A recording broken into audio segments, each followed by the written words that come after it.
Cris Carter's televised assessment of Shedeur Sanders triggered immediate pushback from Cleveland fans, local media, and even several Browns veterans. Carter dismissed Sanders, a fifth-round pick, as unprepared to start and framed the growing interest around him as purely a byproduct of surname recognition. Since that segment aired, practice reports have told a very different story. Observers inside the Browns facility describe a rookie quarterback who is closing the gap on Kenny Pickett and Dillon Gabriel with surprising speed. Sanders first turned heads in rookie minicamp by directing the huddle with a calm that belied his inexperience. Position coaches reported that he rarely repeated mental errors during installation periods, a trait they rank highly when grading young quarterbacks. In organized team activities, he showed consistent timing on intermediate routes, kept turnover numbers low in 7-on-7 periods, and demonstrated early command of Kevin Stefanski's protection calls. That steady execution earned him a handful of first-team snaps, reps that would ordinarily have belonged to Pickett by default.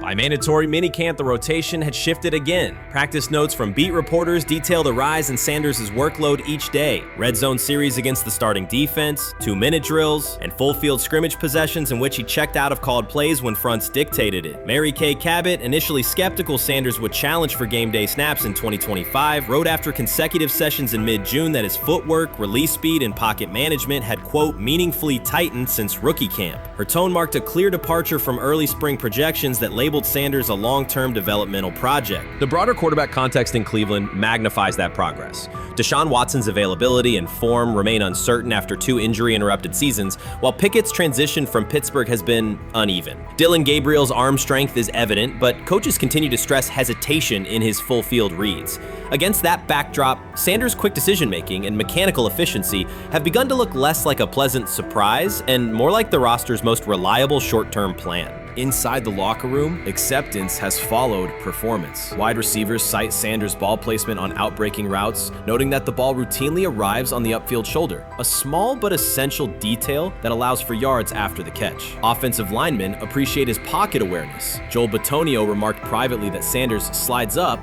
instead of bailing when edge pressure flashes. Defensive backs say his eye discipline forces them to hold coverage longer than they expected against a rookie. Such cross-positional respect develops only when day-to-day tape shows tangible improvement. The reaction to Carter's critique highlights a recurring double standard applied to young black quarterbacks. Traits celebrated as swagger or confidence in other players were labeled arrogance when associated with Sanders, yet the quarterback himself has not responded publicly. There have been no subtle social media jabs, no mention of critics in interviews, only repeated references to competing for every rep and learning from veterans. That measured approach, combined with hard evidence from practice, has softened earlier doubts among coaches who prioritize demeanor as much as arm talent.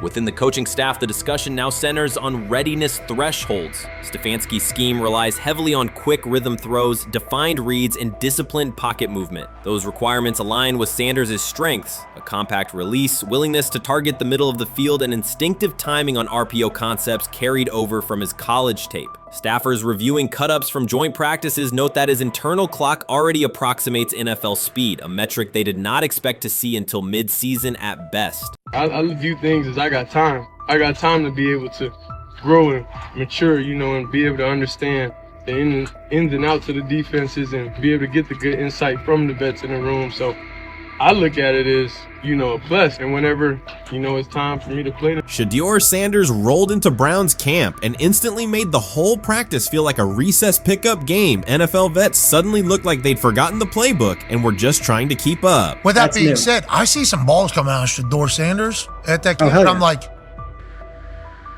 kind of looks like a guy. Yeah, I'm ready. He can sling it. Ready to. I see him, some of the veterans, how they talk to him, mic'd up, see what he's doing in the community. Yep. Talking about Njoku there?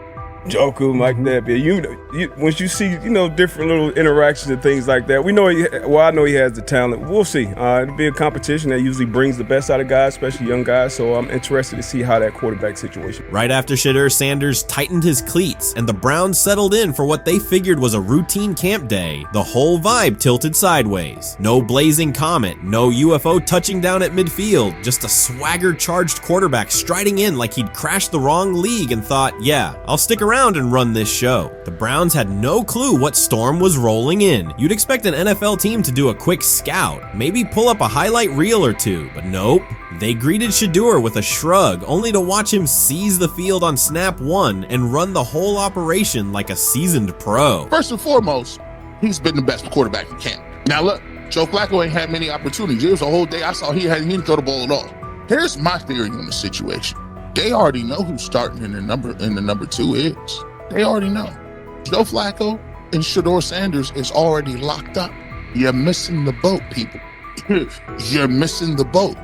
Your boy, Kenny Pickett and Dylan Gabriel, oh, they're fighting. Shedeur didn't merely clock in, he hijacked the session. One moment he's loosening his arm, the next he's roasting veteran QBs like faded names on busted draft boards. Defensive coordinators everywhere had the same gut punch reaction. Uh-oh. His pocket poise? Straight disrespectful. His timing? Psychic. And every pass left his hand like it was laser guided to its mark. While Shedeur Sanders was slicing up routes, the Browns' secondary looked less like an NFL backfield and more like a gaggle of dads sprinting through a Saturday fun run. Big on enthusiasm, short on closing speed. Coaches fought the urge to slam the emergency horn. Players traded wide-eyed, "Are we serious?" stares, and someone even double-checked that a hidden camera crew wasn't about to pop out of the tunnel. But nope, this was pure Shedeur. Half cold-blooded surgeon, half highlight factory. He wasn't dropping a casual "I'm here," he was crafting a masterclass. From the first rep, the tempo changed. Shedeur Sanders accepted the snap with steady footwork, diagnosed the Browns' single high shell, and delivered a tight window seam route that forced the free safety to recover late. Throughout the period, he manipulated leverage with quick shoulder fakes, moved through full field progressions, and released on time from a balanced base, consistently putting the ball on his receiver's upfield shoulder. Cleveland's coverage struggled on multiple fronts. Safeties hesitated between deep half responsibilities and underneath support, creating voids at 15 to 20 yards. Cornerbacks and off-man were caught in trail position when Sanders used rhythm throws on 3-step drops, while those who tried press technique had their inside hand neutralized by his receivers' outside releases. Linebackers widened to match shallow crossers, leaving the middle hook unguarded for pivot routes and option digs. One corner attempted a line of scrimmage jam. Sanders immediately adjusted the route to a back shoulder fade, releasing the ball before the break and rendering the press ineffective. Over the session, he showcased pocket discipline, reclimbing to maintain throwing lanes rather than drifting, and finished with a series of anticipatory throws against cover 2 cloud, fitting vertical outs between the flat and deep half defenders. Sanders' combination of rapid post-snap processing, precise ball placement, and pocket efficiency exposed coverage mismatches at every level and highlighted communication gaps in the Browns secondary. By mid-session, the Browns defensive staff clearly recognized their calls were outmatched. Every adjustment, a roll to cover 6, a simulated pressure, a late rotate to 2 high, was neutralized once Shedeur Sanders confirmed the post-snap picture. Routes that had taken weeks to script were beaten by timing and location. Comeback set at 12 yards broke open before the corner's transition. Slot seam outs dotted the void between the flat and deep half defender, and boundary receivers beat press with quick hand techniques, receiving the ball before the trail man could recover. Sanders' command was methodical. He used cadence to freeze plug blitzes, re-ID'd the mic when linebackers sugared the A-gaps, and maintained a firm base so he could reset and fire without resetting his feet. His receivers benefited from that rhythm. Top of the stem, eyes back. Ball delivered on their upfield shoulder, allowing immediate transition to YAC. The Browns front tried a late stunt to compress the pocket. Sanders climbed 2 steps, re-spotted the shallow crosser, and delivered in stride, turning a potential sack into a 20-yard gain. What stood out most was how little ramp-up Sanders needed. From his first series, he processed full-field concepts at tempo, cycling through progression reads without hitching. The poise under interior pressure, consistency in ball placement, and ability to manipulate zone defenders left the Browns' coordinated disguise packages ineffective and forced them into static coverage by the end of the period.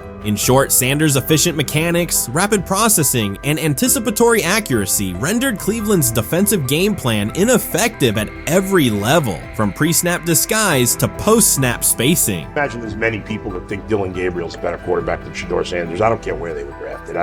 If the Browns are the one team that thinks that, then I'm going to suspect it's not true. They don't know what listen, they're I've doing. been on every quarterback evaluation for 30 years. Right. I never root against anybody. Yeah. But I'd be surprised if Dylan Gabriel's ever a legitimate starting quarterback for the Cleveland Browns. I'd be surprised. I just don't think. Well, then it is a wasted pick because you took him in the top 100. Yeah, but potentially. Yeah. May get away with it because of Shedeur. An edge rusher chirped at Shedeur Sanders between snaps, hoping to shake his rhythm. On the very next play, Sanders answered with a 30-yard laser, a deep dig from the boundary side that split the single high safety and the trailing corner. He hit the top of a 5-step drop, kept a firm base, and delivered on time to the receiver's outside shoulder, turning what should have been a routine rep into a sudden change explosive. From that moment on, every coverage wrinkle the Browns tried, rotating from cover 3 to quarter half, flashing a Tampa 2 shell, mugging both A-gaps, was met with a precise counter. When corners pressed, Sanders adjusted the route to a back shoulder fade. When safeties widened, he checked to a glance post. When linebackers bailed, he found the running back on a delayed option out of the backfield. Even late simulated pressures couldn't move him off his spot. He simply climbed, reset his feet, and fired. As Cleveland's defenders rotated through checks, Sanders manipulated them with cadence and eye discipline. He froze weak side safeties long enough to create intermediate windows, then feathered the ball into those lanes before help could arrive. When the Browns finally dropped 7 and matched every route, Sanders tucked the ball and converted 2 separate 3rd and 6 situations on the ground, reminding everyone that his mobility is as calculated as his arm. By the end of the session, the defensive coordinator's call sheet looked obsolete. Sanders had neutralized blitz looks, exposed spacing issues in zone, and forced the unit into static base coverage just to survive the period. It wasn't a camp drill anymore. It was a clinic on timing, processing speed, and controlled aggression, delivered snap after snap by a quarterback who never needed a warm-up lap to own the field. They never planned on taking him. The problem is, like Ocho Cinco said, you got somebody that has endeared himself to the locker room. And guess what? The difference between him and Tim Tebow, the biggest one, is he can play. He can throw the ball. Tim Tebow running around being an H-back, he can throw the ball. And he's done everything he needs to do. He ain't saying nothing. He ain't rocking the boat. He ain't mad about the reps. He ain't mad about none of that. All the people out there want to see is this, like Tyler said earlier. We want to see what he can do with Jerry Jeudy. That's it. I want to see what he can do with David Njoku. I want to see him with Junkins. I want to see him with the first running backs. If you are cooking, if you are beating down the doors with the 3s and 4s, guess what? You deserve more. From the first team period on, Cleveland's secondary looked a step slow. A deep third safety hesitated on a post-snap rotation, leaving Shedeur Sanders free to climb the pocket and fire a 22-yard out that arrived before the defender could plant and drive. The supporting cast around him, players fighting for roster spots, not Pro Bowl invites, benefited from his command. Sanders used tempo to control the defensive front, altered protections at the line, and located throwing lanes so quickly that one receiver didn't register the catch until he crossed the goal line. As the Browns tried new personnel groups, coverage busts multiplied. Starters slipped out for hamstring stretches while rookies rotated in, only to find the ball arriving on their blind side before they'd completed a midpoint squeeze. On a later 3rd and long, Cleveland finally closed the interior rush lanes, compressing the pocket with 3 defenders. Sanders pivoted through the traffic, stepped into a narrow escape window, and, without resetting his shoulders, whipped a no-look pass to the boundary curl for a fresh set of downs. The throw turned a potential sack into an explosive play and left the coaching staff scrambling for answers. The people who are fascinated by Shedeur for whatever reason, whether it's his play, I guess, last year was kind of fun. If you're just like a guy who grew up like loving Dion Sanders and passed that love on down to your kids, I can see why you're like that. The one thing I will give them is you're looking at this quarterback room. If you're a fan of Shedeur and say, why can't he go beat Dylan Gabriel or Joe Flacco or Kenny Pickett? So I do understand that part of it, right? Because why not? Why couldn't he be a Brown starter in October or November? That looks like a quarterback room where everyone will get a chance to start. Sometime last week, and then, and I just tweeted that out again this morning, and then today, the Joe Flacco one got posted. So running through this, and then of course we'll still have Dylan will be next, and then Shedeur will come last. As training camp nears, Mary Kay Cabot is providing straightforward analysis of the Cleveland Browns quarterback competition. The starter has not been named, but she has moved away from her earlier skepticism of Shedeur Sanders and now acknowledges his talent and potential. Cabot explained that if Joe Flacco is chosen to start week 1, it will mean he is the most prepared to play immediately. This approach would also give younger quarterbacks such as Kenny Pickett time to adjust, refine their skills, and maximize their potential while Flacco handles the early workload. She added that a Flacco start would not prevent Sanders from earning the position later in the season. The depth chart remains flexible, and Sanders' continued development could put him in line for an opportunity as circumstances evolve. Cabot also noted that Pickett could win the job for week 1, but he must demonstrate he can integrate smoothly with the offense and perform reliably under pressure. The Browns want a leader who can control the huddle, execute plays efficiently, and maintain composure. Pickett's performances in upcoming practices and preseason games will be critical in determining whether he secures the starting role or Sanders ultimately takes the reins as the season progresses. Things like that. It doesn't mean that Kenny can't swoop in there and steal that job by them, but he's really going to have to show that he has a complete mastery of this scheme and this system, and that they don't have to dial it back a lot to put him in there. So these will be some considerations, and I do think that that as the preseason goes along, it will become evident.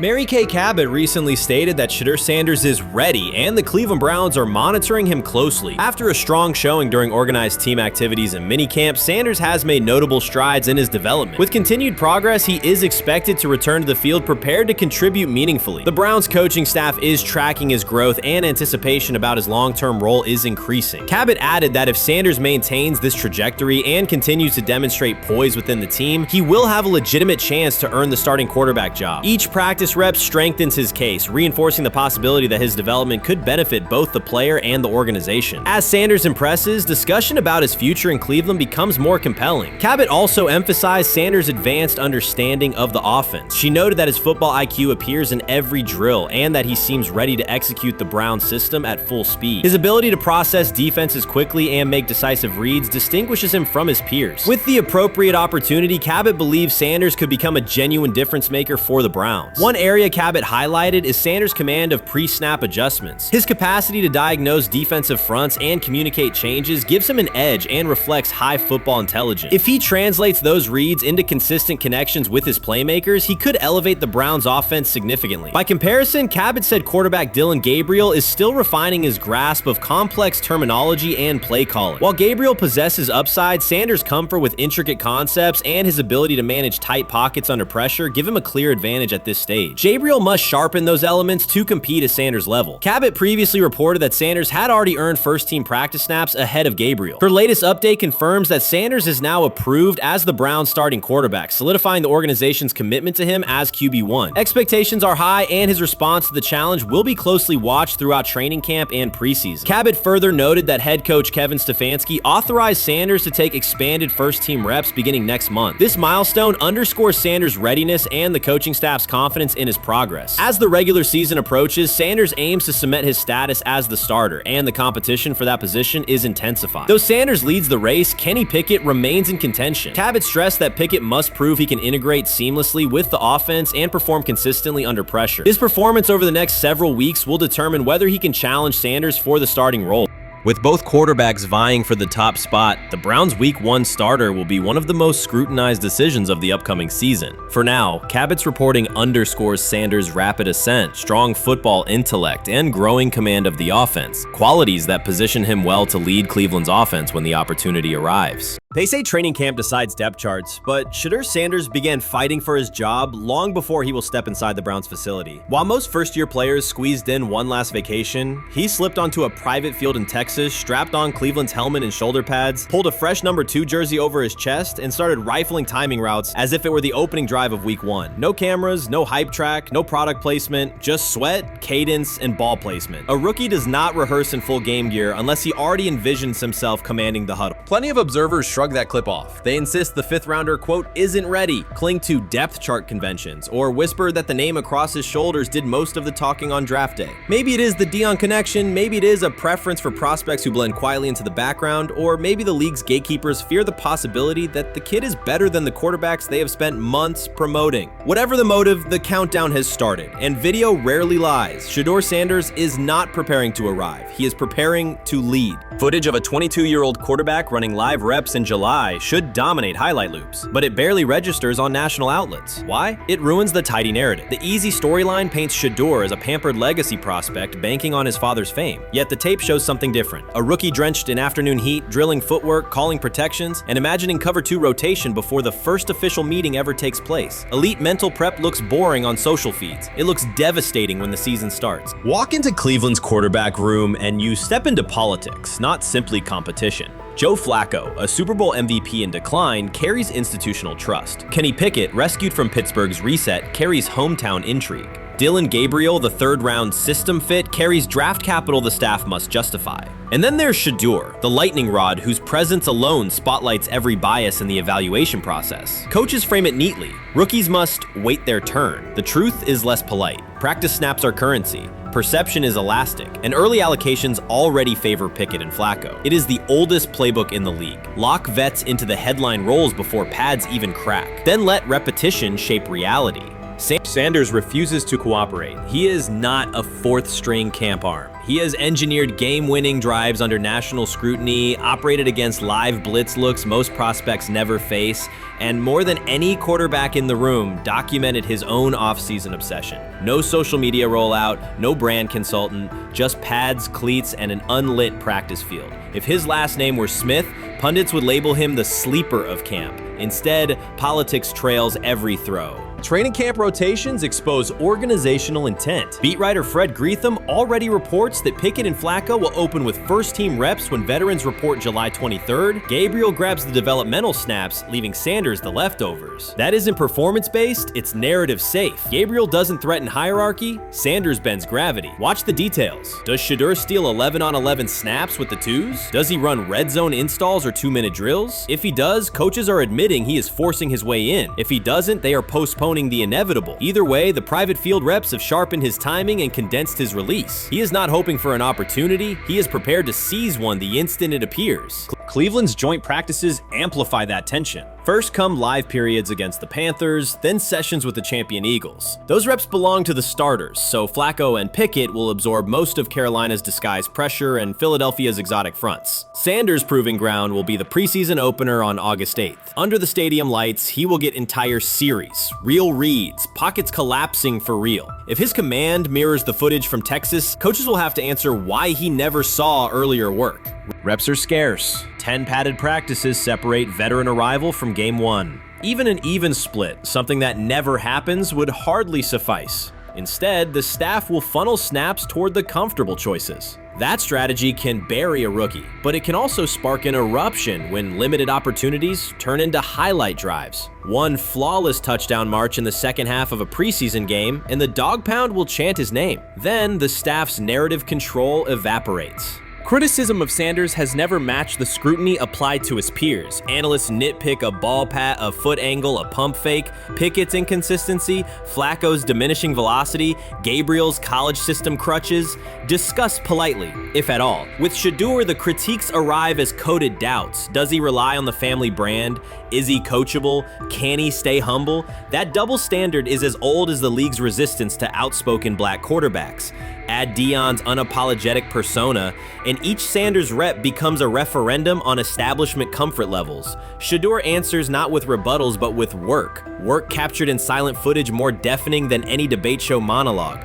Quarterback drama masks broader roster cracks. The Browns receiver group is crowded yet unproven. The safety room failed to create turnovers a year ago. Interior defensive linemen are still rehabbing, and the offensive line must retool on the fly. Which quarterback can navigate that turbulence? Flacco's pocket mobility is limited. Pickett's confidence remains fragile. Gabriel is months away from processing NFL disguises. Sanders, forged by perpetual doubt, offers poise under chaos and meticulous preparation, a combination this franchise has lacked since, well, almost forever. Forget politics, depth chart etiquette, and recycled sound bites about developmental timelines. The only metric that counts now is who did the work. Sanders pounding through full gear scripts in late June is not vanity, It's vision. While the league sleeps, he refines his drop steps. While media speculate, he rehearses third down checks. He has already decided what he is. The organization must decide if it can recognize it in time. The preseason will provide the answer. Live bullets, real blitzes, stadium noise. When those throws leave his hand under pressure, no one will discuss ball pats or surnames. They will ask how a quarterback this prepared slipped to round 5. And if the performance matches the preparation, excuses about lack of reps will dissolve.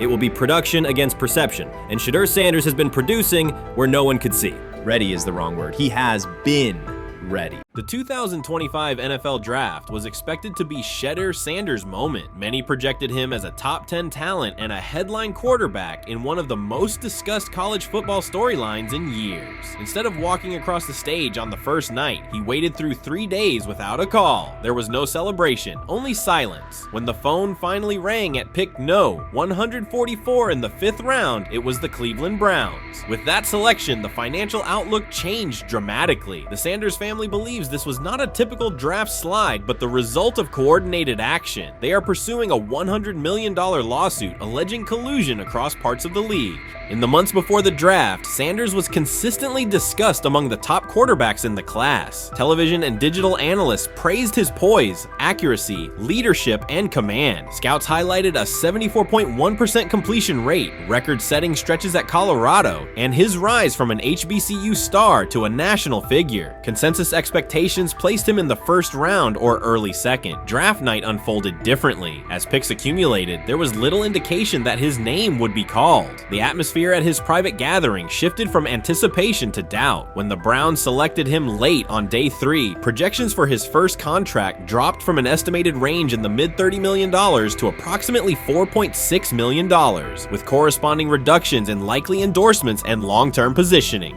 According to Dion Sanders and others close to the family, this was not about performance, injury, or conduct. They argue it was coordinated. Attorneys were contacted immediately. The allegation is straightforward. Sanders' value was suppressed intentionally. The family's position is that this was a calculated decision within parts of the league, not an isolated set of evaluations. The legal claims focus on communications that, if authenticated, could be significant. Internal emails, text messages, and owner-to-owner conversations. The family's representatives contend that these materials show a deliberate effort to avoid drafting Sanders in early rounds based on perceived image concerns rather than football merit. One message reportedly under review framed the decision in branding terms. Drafting Shedeur would mean inheriting the Prime brand. The complaint asserts that this view led some teams to discourage others from selecting him unless necessary, not for film-based reasons, but to avoid perceived attention and external pressure tied to his family's profile. A related thread involves speculation about team fit and willingness to play for certain franchises. Past public comments by Dion Sanders were interpreted by some as signals of an Eli Manning scenario. The family's view is that these were strategic statements, not ultimatums. They argue that rather than engage in discussion, teams chose a passive approach, no direct rebuttal, reduced contact, and a collective reluctance to invest a premium pick. If phone records and written communications corroborate coordination, these items could become central exhibits. Media tone shifted as the draft neared. Coverage that had emphasized production and leadership began highlighting intangibles, interviews, and perceived coachability. Anonymous sourcing appeared in multiple outlets, with claims that Sanders skipped combine drills out of arrogance, bristled at film critique, or told one club, "Maybe I'm not the guy for you," after a tense session. A widely cited line, "Nobody wants a celebrity backup quarterback," was voiced by Colin Cowherd and circulated as shorthand for risk.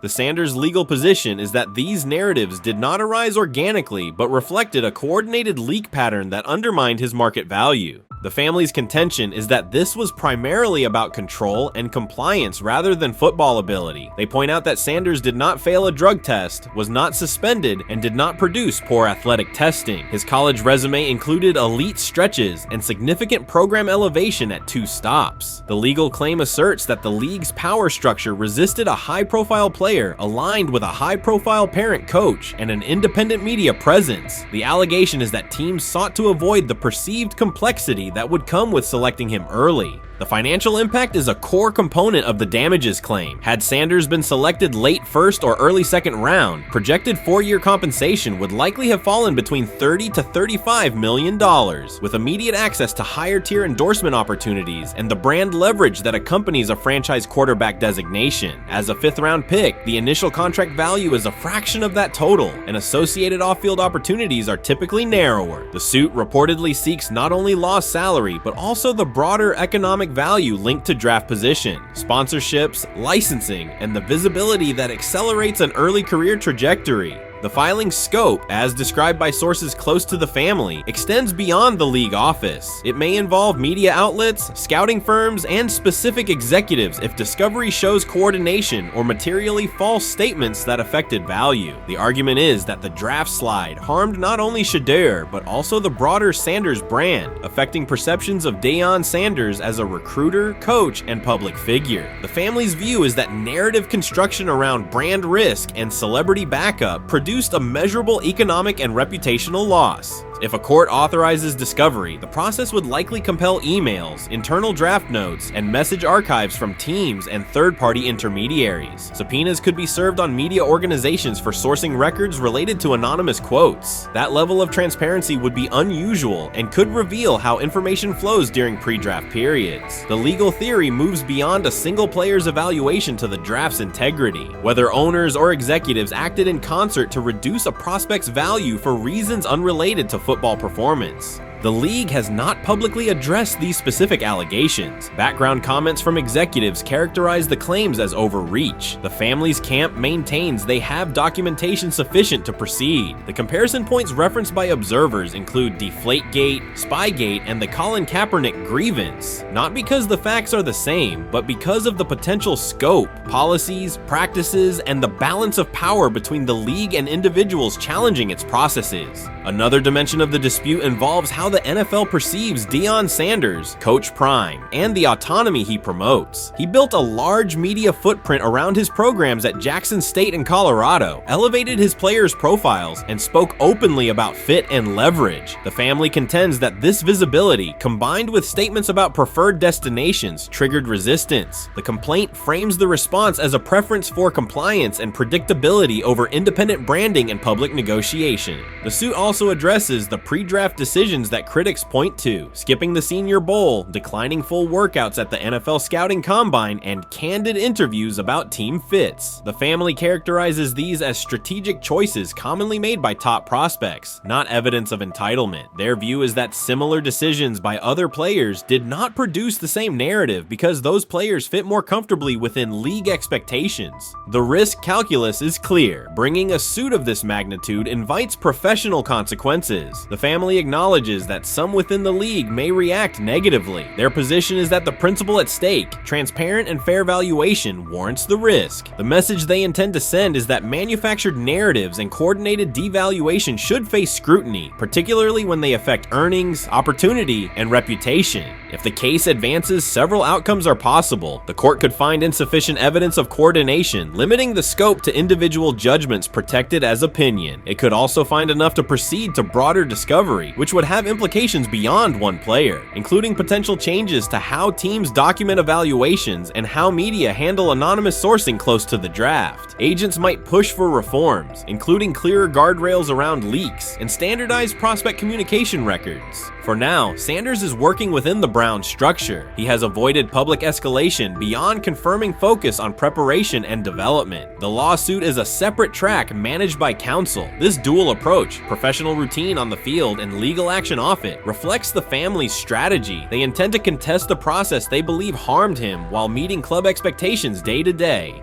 The core allegations remain consistent across their statements. A talented quarterback saw his draft value suppressed by coordinated behavior tied to branding concerns and public positioning rather than football merit. Media narratives amplified that shift, and the result was a substantial, quantifiable loss. The remedy sought includes compensation and a measure of accountability that could deter similar conduct. Whether the claims are ultimately proven will depend on documentation and testimony. If emails, texts, and call logs substantiate coordination, the impact could be significant, prompting policy review around pre-draft communications and media engagement. If not, the case may narrow to disputes over opinion, perception, and the gray areas of scouting. Either way, the filing signals a willingness to confront entrenched practices and to test in court how far the process extends beyond film and interviews. This situation has moved from speculation to litigation. It addresses control, image, and power in a system that influences careers and compensation. It also underscores how public narratives can shape market outcomes. Sanders' path now has two tracks: earning opportunities on the field in Cleveland and seeking redress off the field for what the family views as an avoidable and orchestrated loss. The questions at stake are larger than one draft slot. They touch on how the league values independence, how information is weaponized, and what recourse exists when a player believes the evaluation moved from football to optics. The answers will emerge through practice reps and, potentially, through discovery and a courtroom record. When he led college football in completion percentage and he threw almost 40 touchdowns for over 4,000 yards,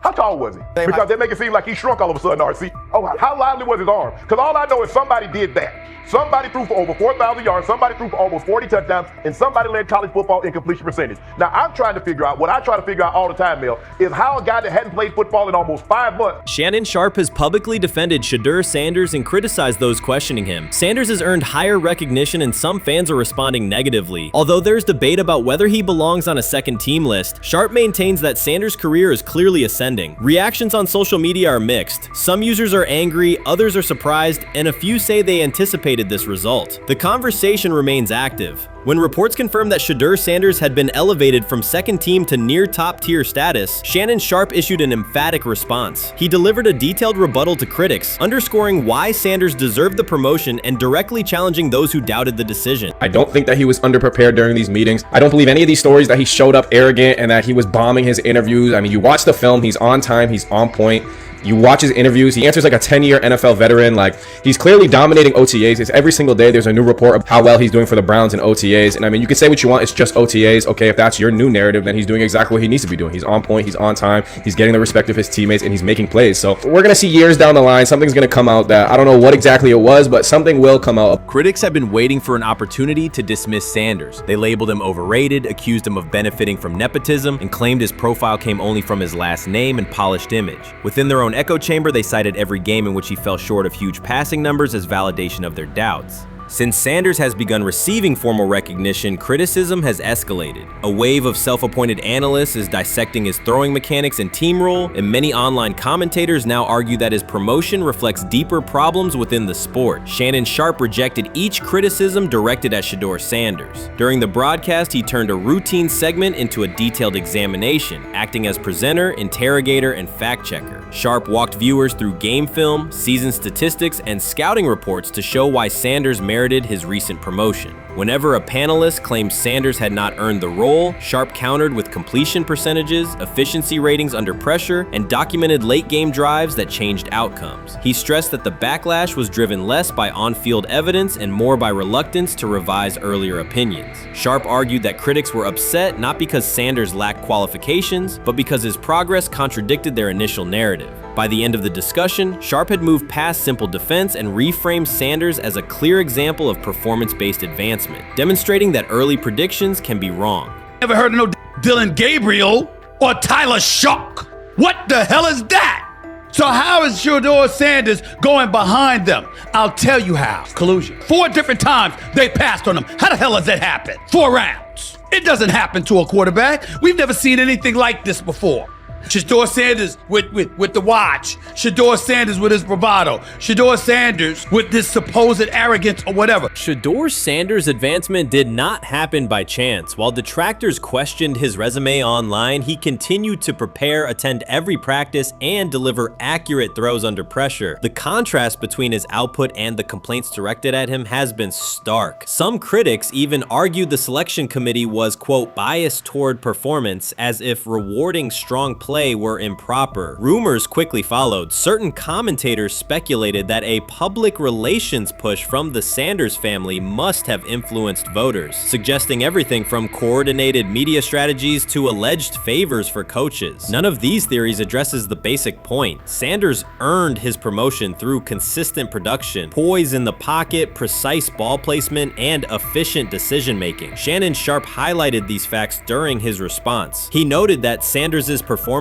metrics justify the recognition and emphasized that resistance to the move stems more from prior prejudice than from substantive evaluation. For Sharpe, the goal was clear: present the data, challenge unfounded claims, and correct the narrative. The discussion therefore became a broader statement about acknowledging merit and abandoning outdated assumption. Colin Cowherd defend college basketball coaches who have gotten a DUI, come to their defense and say they didn't need to be fired, that they deserve a second chance. But Shedeur Sanders drives 40 miles over the speed limit, gets a one-on-one ticket, and Colin Cowherd comes on his show today and says he's out on Shedeur Sanders. He's seen enough. He can't support him anymore. He can't be in the Shedeur Sanders camp because of this speeding ticket. Shannon Sharpe addressed commentators who portray constant doubt as expertise. Those who discount strong performances with "we'll see" but declare bust after a single mistake. He noted their belief that progress only counts if an athlete visibly struggles. Sharpe's response was methodical rather than emotional. He presented evidence, cited statistics, and calmly refuted each claim. Following his remarks, several critics began revising or deleting earlier posts, recasting themselves as longtime supporters of Shedeur Sanders despite having questioned him for months. Sharpe insists on accountability, naming specific individuals and dates while requesting public acknowledgement of prior errors. He argues that analysts cannot spend months undermining a player's potential and then quietly adopt a supportive stance once the athlete succeeds. These are serious, big-time, top-of-the-line playmakers that they have. If you can go 45-42 in the fourth quarter because your quarterback set the school record with 510 yards passing.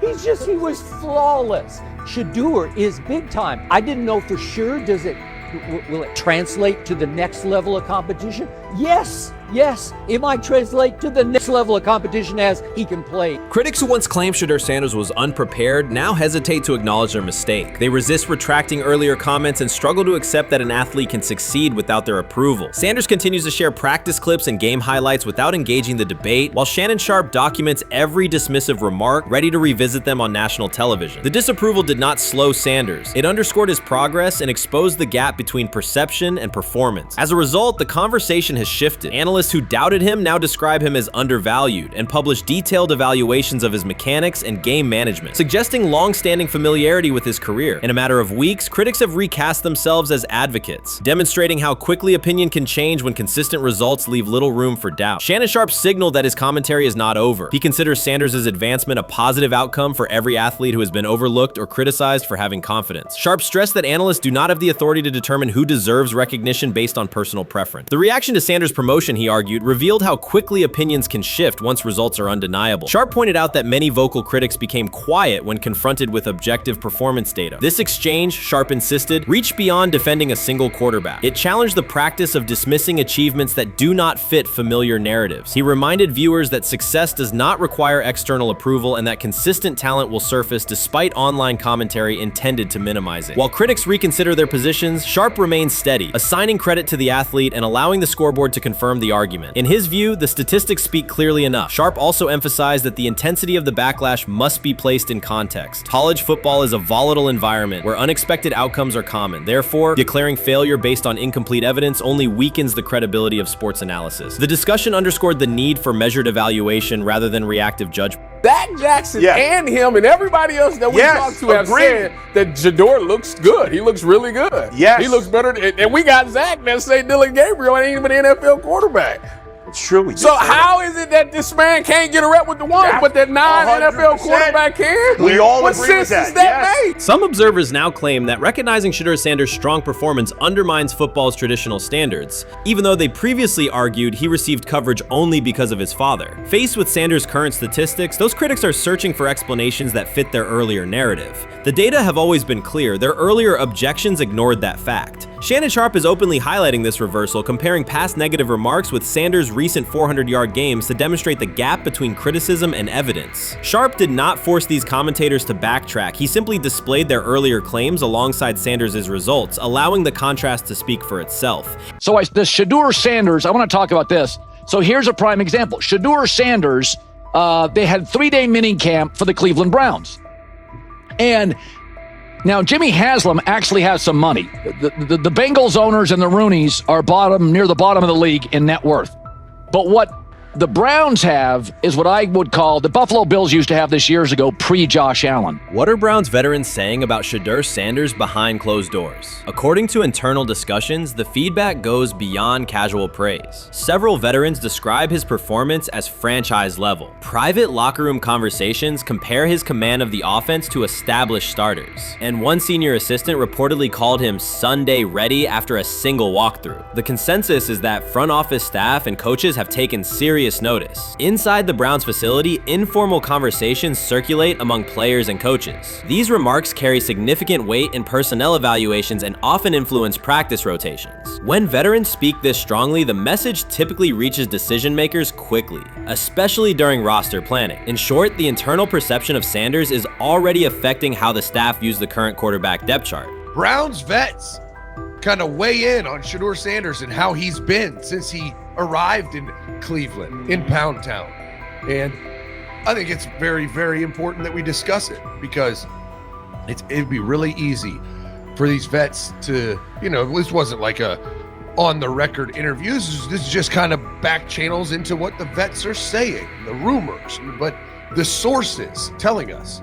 And we have a couple quotes, but Shedeur Sanders, Cleveland Browns, it seems like it's going well. And it's almost like you don't want to talk about it. At the center of the growing internal buzz is Shedeur Sanders, the rookie who entered Berea with late-round expectations but is being discussed privately as a potential long-term starter. This is not a routine camp tale about an extra arm taking practice snaps. Sanders has seasoned teammates, players with playoff mileage, quietly reassessing his ceiling. Observers who overlook these conversations risk missing one of Cleveland's most deliberate personnel moves in years. Sanders is not on the roster because of his surname. The Browns reviewed their quarterback depth, weighed costs, and chose a controlled, development-oriented option they believe can stabilize the position. His presence is already changing practice dynamics. Veterans notice his pocket awareness, adjust routes to his timing, and acknowledge that he processes coverage at an advanced level for a first-year player. Leadership patterns in the huddle feel different. Sanders delivers with precision and composure that challenge defenders to reevaluate their calls. The strategic upside is clear. A 4-year rookie contract offers cap flexibility while other franchises cycle through expensive stopgaps. Coaches and front office staff view Sanders as a calculated investment, not a publicity experiment. Outside chatter still focuses on Joe Flacco's age or Kenny Pickett's development. Inside the facility, however, veterans pause film sessions to dissect Sanders' ball placement and progression speed. Position coaches highlight clips where he works through reads decisively and delivers on time, traits rarely attributed to rookies. Sanders' confidence is measured rather than theatrical. He moves as though the NFL tempo is familiar, and that calm spreads across the roster. Experienced defenders are rechecking the depth chart and asking if the quarterback competition is tighter than publicly acknowledged. Great kid, and whether it's a following that he's earned, I mean, that's something that he's done a great job of interacting with fans, and but he is a great kid. You guys will get to know him more. He's working like crazy, just like all the guys. He's another young man. These rookies, my office is downstairs. As they got to walk by my office as they come in. They come in early. And Shedeur, just like all those guys, he's in there early. He's getting his work done. He has not yet secured the starting job. Evaluations so far come only from brief practice periods, no comeback drives, no national headlines, just steady execution in shorts and helmets. In a league that celebrates splashy debuts, Shedeur Sanders is earning trust rep by rep. Veterans typically withhold judgment until late in camp, yet several are already studying his footwork and timing, which suggests genuine respect. Inside the building, coaches sense that the Browns may have finally found a stabilizing presence at quarterback. Cleveland's recent history underscores why this matters. The team has started 9 quarterbacks over the past 2 seasons, an indicator of instability rather than depth. Sanders arrives with composure, arm strength, and a well-known surname, so any sign of readiness is magnified. Financial context also plays a role. The Browns are allocating a significant portion of the salary cap to Deshaun Watson, whose performance has not matched that investment. To manage costs, the front office signed 4 additional quarterbacks on low-impact contracts. Together, they account for far less than Watson's annual cap figure. If Sanders continues on his current trajectory, that structure could give Cleveland both competitive clarity and much-needed financial flexibility. He's the only person who's come out and say, hey, man, this dude look kind of good, man. Let me tell you what I heard. A lot of people reaching out to players in the locker room and stuff. To me, I think this is it's a red herring. Like, I'm supposed to suspend myself to disbelief that he was going to look bad. I've never expected him to look bad to start with.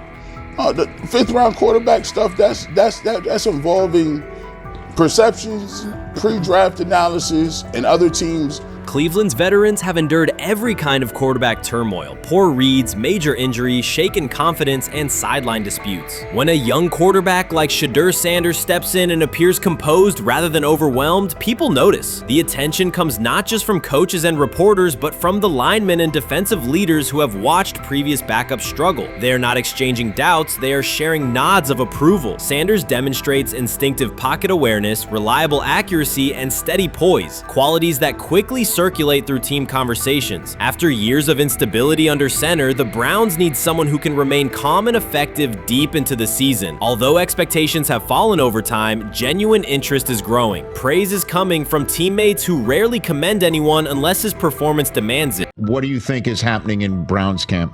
What do you think is going to happen there before I let you go, Lewis? You know, I think it really does. It really does all depend on how Kevin is able to, as it relates to Shedeur, work him in enough. Well, one, Shedeur has to earn the right for Kevin and the staff to have discussions about, hey, we got to get him more reps with the 1s and 2s. We got to get him more reps with the 1s and 2s when we're going team period, not just walk through or not just 7-on-7 team. Louis Riddick reacted sharply on air after viewing practice footage from the Cleveland Browns. The clip showed quarterback Shedeur Sanders executing a string of precise throws while the Browns head coach watched with a broad smile. Riddick questioned whether the session was focused on evaluation or celebration, arguing that visible enthusiasm from the staff could cloud objective assessment of a rookie's progress. Earlier in the segment, Riddick's tone had been measured once the Sanders highlights appeared. He criticized the perception that a routine practice was being treated like a marquee event. He stressed that coaching reactions should remain subdued until performance translates into game situations. Riddick concluded by calling for accountability and asking the Browns to clarify how they plan to manage expectations for Shedeur Sanders as training camp continues. Couldn't imagine me myself saying, hey, you know what, as someone who has been at the very bottom to try and ascend to like some level of success, I could never imagine going, you know what would be really cool? I'm gonna play a joke on someone like this and make pretend that I'm a GM and I'm drafting you when actually I'm not, and then I'm gonna hang up and just giggle about it. Man, what the hell are we doing? Seriously, what are we doing when we think that that kind of crap is funny? I don't know. Trying to get likes on TikTok. I don't have the right words for it. Right, Lewis, I'm gonna say this. I don't have the right words for it. Few situations unsettle a former front office executive faster than watching coaches celebrate a rookie quarterback before pads come on in August. In Louis Riddick's view, the Browns staff did more than acknowledge promise. They acted as though they had already secured their franchise leader. Throughout the session, Shedeur Sanders delivered 40-yard throws off his back foot, ran crisp 2-minute drills, and displayed steadiness rare for a first-year player. According to reports, each successful rep drew audible admiration from the sideline, highlighting how quickly enthusiasm has escalated. When Riddick reviewed the same practice tape and heard the glowing comments, he challenged the reaction on live television. He argued that a few controlled drills should not override the methodical scouting and development work that normally guides roster decisions. Riddick's criticism focused less on Sanders' talent than on the evaluation process. He warned that comparing a prospect to established stars or joking about renaming the stadium creates pressure before the player has taken an NFL hit, faced a disguised coverage, or logged a preseason snap. Praising potential is acceptable, he said, but anointing a savior in July risks repeating the organization's history of premature quarterback expectations. Sanders brings confidence shaped by his father's legacy and his own disciplined preparation, yet Riddick insists that progress must be confirmed over time. He urged the Browns to temper public excitement, follow a structured development plan, and reserve celebratory reactions for on-field results that matter. Regular season production under live pressure, not highlight clips from a midsummer workout.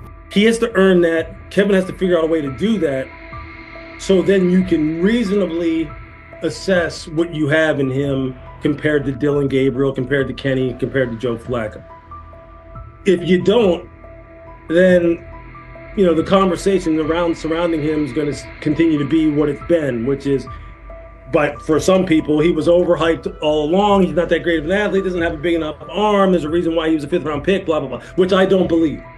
I believe if he is given enough reps, earns enough reps, and then is given enough reps in meaningful situations, he can throw the ball just as good as Joe, if not better, just as good as Kenny, if not better, just as good as Dillon Gabriel. After more than 2 decades in personnel and broadcast analysis, Louis Riddick was dismayed to see a franchise bypass basic evaluation standards after only a series of eye-catching minicamp throws. Reviewing practice footage from Cleveland, he observed Shedeur Sanders drilling 40-yard passes against uncovered receivers and running 2-minute sequences with poise. In Riddick's view, those reps, conducted without pads, contact, or a disguised rush, show arm talent but reveal little about how a rookie handles game pressure. Riddick said the Browns' reaction drifted from objective assessment to outright admiration. Multiple reports indicated coaches were sketching new concepts for Sanders during dinner and referring to dedicated Shedeur packages well before a padded practice. Even the veterans in the quarterback room showed no visible alarm, a sign that staff excitement had already reset the internal depth chart conversation. The analyst emphasized that his concern is not Sanders' skill set. He acknowledged the quarterback's arm strength, footwork, and composure, but rather how quickly the club appears willing to declare him its long-term answer. Riddick cited several past prospects who received similar midsummer acclaim only to stall once real competition began. Given Cleveland's long history of quarterback turnover, he argued the organization should focus on incremental milestones, processing post-snap reads, surviving live pass rushes, and rebounding from mistakes on Sunday afternoons. Riddick urged the Browns to temper expectations and follow a structured development plan so Shedeur Sanders can progress without undue pressure.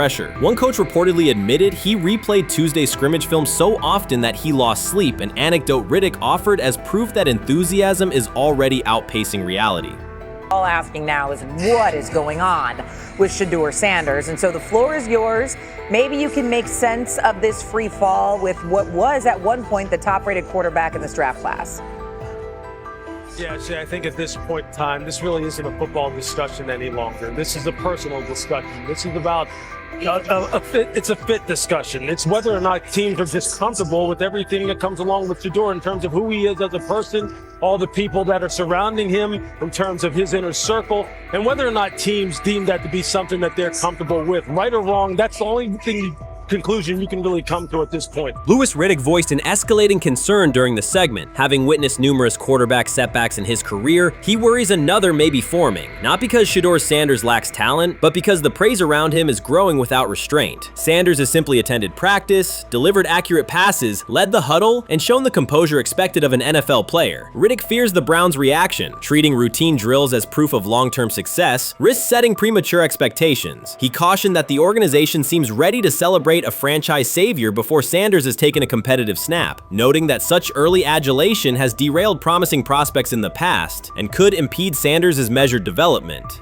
Urban Meyer's roster history underscores the absurdity. Meyer coached Aaron Hernandez, whose off-field crimes are well documented, along with other players entangled in assaults, academic misconduct, and more. Yet Feinbaum singled out Newton, a national champion, Heisman Trophy winner, and NFL MVP, as the worst. This selective condemnation is not new. When Dion Sanders recently suggested implementing an NIL salary cap to restore competitive balance, Feinbaum dismissed the proposal and called Sanders a hypocrite rather than engage with the substance. The pattern repeats. Feinbaum routinely targets Cam Newton, Dion Sanders, Jameis Winston, Lamar Jackson, outspoken black athletes and coaches, while extending grace to figures such as Nick Saban, Kirby Smart, Dabo Swinney, or Tim Tebow under similar circumstances. Newton is no longer content to remain silent while others distort his story. In response, he laid out an accurate chronology, highlighting facts the commentary networks rarely repeat. One long-standing myth is that Newton was expelled from the University of Florida. He was not.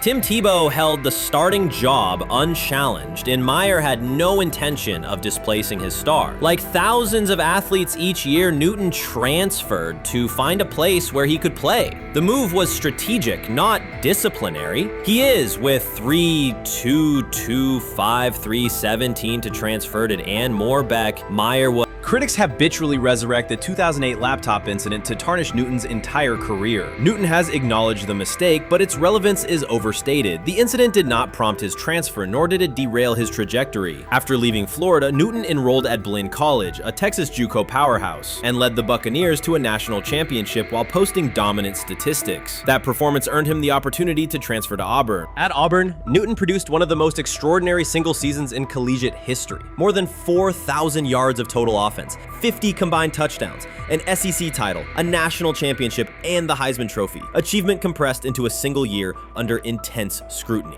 Even that landmark season is recast by Feinbaum as a cautionary tale. He claims Newton ignored head coach Gene Chizik by diving for a goal line touchdown when told to kneel, jeopardizing the game. In reality, Newton explained that the decision was a collective adjustment made in the huddle after reading the defense, while Auburn still held timeouts. The Tigers maintained control and secured the championship. Portraying that moment as reckless serves to recast Newton's success as selfishness rather than leadership. Feinbaum's approach to Sanders reflects the same dynamic. When Sanders urged a structured NIL ceiling to protect athletes and stabilize rosters, Feinbaum immediately labeled him hypocritical. Yet when Saban or Swinney voice identical concerns, Feinbaum frames them as thoughtful guardians of the sport. The inconsistency reveals that the determining factor is not the argument but the identity of the speaker. Unapologetic black leaders who control their narratives, challenge entrenched hierarchies, and Feinbaum's commentary often functions as a check on that influence. Newton countered Feinbaum's latest attack with a concise statement. "You're lying, Paul. Please stop." Behind those words lay a broader indictment of the media machinery that weaponizes half-truths. By calling Newton the worst player Meyer coached, Feinbaum was seeding doubt among fans, front office evaluators, and future historians. Newton, now an established media presence and entrepreneur, no longer depends on traditional outlets to correct the record. He reminded audiences of 3 essential truths. He departed Florida on his own terms, he led Auburn with support from coaches and teammates, and he captured every major accolade available in college and professional football without conforming to prescribed expectations. An unspoken rule lingers in American sports discourse. Black athletes may excel, but must do so quietly, gratefully, and without highlighting systemic inequities. Newton broke that expectation early by celebrating with unreserved joy, answering questions candidly, and refusing to minimize his personality. For some commentators, that confidence is reinterpreted as arrogance. Feinbaum's repeated attempts to undermine Newton follow a familiar script of policing behavior rather than analyzing performance. Yet, legacy rests not in a pundit soundbite, but in tangible achievements and public memory. Newton's resume, Heisman winner, national champion, NFL MVP, speaks for itself. Millions of fans witnessed his impact on Saturdays and Sundays. Countless young quarterbacks saw someone who looks like them redefine the position's possibilities. The same is true for Sanders, whose player-first coaching philosophy and media savvy continue to influence college football's direction. Feinbaum's commentary cannot erase these realities. Newton, Sanders, Winston, Jackson, and others have already secured their places in football history. By publicly confronting misinformation, Newton set a precedent for athletes who now possess the platforms and technology to present their stories unfiltered. The microphone no longer belongs exclusively to legacy broadcasters. Newton holds it now, and he intends to keep it. A decisive shift that reduces the gatekeeper's influence and ensures that accomplishments are judged on merit rather than narrative manipulation. Shedeur Sanders did not treat day 4 of Browns training camp as anything other than work. He completed 8 of 11 passes with 3 touchdowns, operating with control and accuracy throughout the red zone periods. The throws were varied, a well-placed ball to rookie Luke Floria that led him across the goal line in stride, a firm throw to Cade McDonald over middle after a quick read, and a tight window completion to Diontae Johnson at the back of the end zone with 2 defenders closing. The sequence showed timing, poise, and placement under pressure. While national attention centered on Joe Flacco's underneath completions and Kenny Pickett's option and rollout periods, Sanders produced scoring plays on schedule. The performance was not the product of broken coverages or end-of-period reps. It came within structured work with defenders in position and the offense executing standard progressions. The accuracy rate, 8 completions on 11 attempts, reflected consistent mechanics and decisions. The operation was steady from huddle to snap to finish. Despite that session, the distribution of first-team snaps did not change. Camp logs indicated that Pickett and Dillon Gabriel continued rotating with the starters, while Sanders remained primarily with the second unit. With the first preseason game approaching, that choice drew more attention from observers who expected productive days to be followed by expanded opportunities. The question surfaced again: what additional evidence is required to evaluate Sanders with the top group? The 3 touchdowns illustrated different aspects of his profile. On the throw to Floria, Sanders used a measured trajectory to lead the receiver away from contact and into the end zone. On the ball to Johnson, he identified leverage, held the safety with his shoulders, and delivered to a precise spot at the back line. On the throw to McDonald, he eliminated the first read, reset, and drove the ball into the window before the hook defender could squeeze it. Each score reflected a particular tool: anticipation, manipulation, and velocity within standard timing. Comparisons to the other quarterbacks were straightforward. Pickett produced 2 touchdowns but placed 1 late ball that exposed a receiver to contact near the goal line. Gabriel accounted for 1 score, with additional gains coming on checkdowns and designed movement. Flacco advanced the ball in short increments without finishing drives during the same period. Sanders converted opportunities into points repeatedly and without turnovers. The rotation, however, remained unchanged. Head coach Kevin Stefanski and the staff continued to allocate first-team work to the same group, describing the process as an open evaluation. In practice, that has meant extended starter reps for Pickett and Gabriel, veteran scripts for Flacco, and second unit periods for Sanders. The disconnect between output and opportunity was notable, particularly given the stated goal of reaching an early decision at quarterback. When asked about the timeline recently, Stefanski said the preference was to decide sooner rather than later, an acknowledgement that the window for assessment is limited as preseason approaches. Speculation about motives is common in such situations. The discussion has included references to front office perspectives and ownership influence. Owner Jimmy Haslam is widely viewed as supportive of drafting Sanders. General manager Andrew Berry is known for prioritizing fit, traits, and process within the roster building model. Stefanski reports to Berry, and the practice plan reflects coaching evaluation within organizational parameters. None of that guarantees any outcome. It does explain why rotations can remain conservative even after strong individual periods. Regardless of internal views, the most useful next step for the evaluation would be a defined set of first-team snaps for Sanders to put comparable tape next to his peers. There was also outside attention on several practice segments from earlier in camp that showed Sanders throwing during lulls to non-receiver personnel, ball attendants, staffers, and assistants, while other quarterbacks were in script with full units. Those clips circulated widely and were interpreted by some as dismissive. Sanders addressed questions about it by narrowing the focus to preparation, explaining that his responsibility is to be ready for the work assigned and that he has adjusted at every level of competition, from HBCU ball to the Power 5 and now the NFL. The response matched his general approach: acknowledge the situation, maintain routine, and continue to execute when the next period begins. The broader draft day and narrative context remains part of the conversation. Sanders' college resume included efficient production and high completion rates across 2 programs, culminating in national recognition such as the Johnny Unitas Golden Arm Award. His selection in the 5th round was driven by varying evaluations of projection, scheme fit, and development timelines. The result is the current environment. He must present his case within limited windows, then wait for access to the next rung of competition. That does not make the process unfair, it makes it exacting. The best answer, for him and for the staff, is additional, comparable reps and clear tape.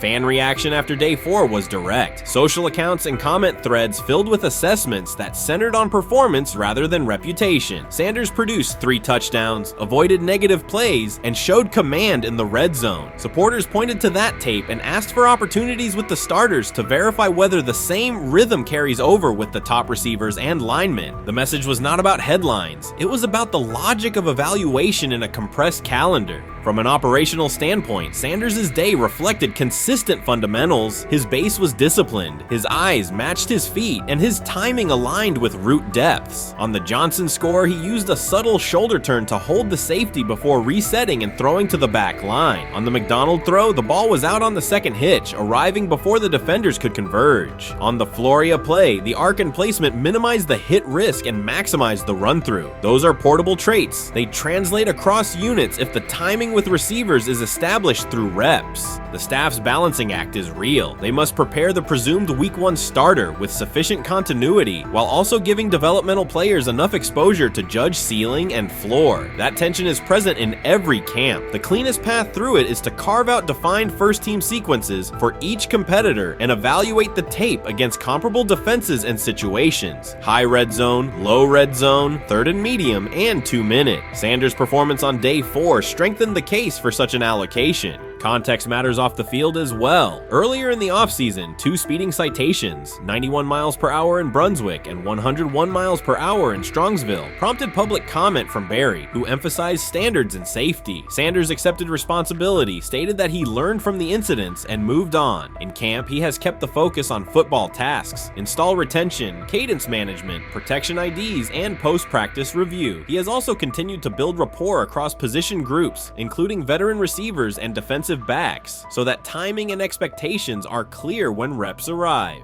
None of this diminishes the experience of the veterans in the room. Flacco has decades of film, Pickett has multiple seasons of NFL starts, and Gabriel brings mobility and a defined collegiate profile. It does, however, underscore the purpose of camp, to align decisions with current performance. Sanders produced the most efficient scoring period of the day. The next logical step is to see that operation with the starting unit, document the results, and compare them to the other candidates under the same conditions. The preseason opener will compress timelines further. Install packages expand, and coaches begin to narrow personnel groupings. If the objective is to identify the quarterback who can operate the offense most cleanly on Sundays, then structured exposure now will give the staff better information later. A small but deliberate set of first-team snaps for Sanders, scripted early downs, a third down sequence, and a red zone series would provide data without disrupting broader preparation. Until that occurs, Sanders can only continue to control process and execution. Day 4 showed what that looks like when opportunities align. Efficient reads, disciplined mechanics, and finishes in the end zone. He did not seek attention for the sequence. He put it on tape. If the evaluation remains consistent with the stated competition, comparable snaps should follow. If they do, the staff will have a clear, side-by-side measure. If they do not, the question from observers will remain the same. What more needs to be seen to justify the look?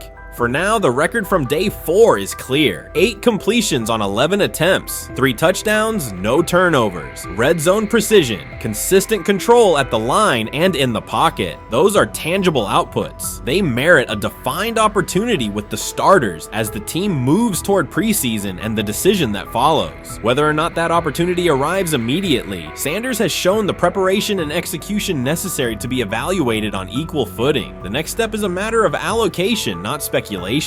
This is exactly what he says. I'm told the footage of Shedeur Sanders meeting with the Giants is so bad that both the Browns and the Sanders family have threatened legal action if it is published. The New York Giants have released audio from their draft interview with Shedeur Sanders, and the disclosure has drawn intense public reaction. Fans want to know whether Sanders made critical remarks and why the Giants shared material that should have remained confidential. This situation revolves around an open microphone, contentious comments, and the broader implications of the leak. The New York Giants published a brief, edited segment from their interview with Shedeur Sanders and withheld the remaining footage. Observers are debating whether this was a strategic public relations decision or an attempt to discredit him. The team has offered no additional explanation, and many fans view the limited release as inadequate and potentially misleading. They are demanding full transparency and accusing the organization of orchestrating a negative narrative. While criticism of Sanders is vocal, his supporters are responding with equal intensity.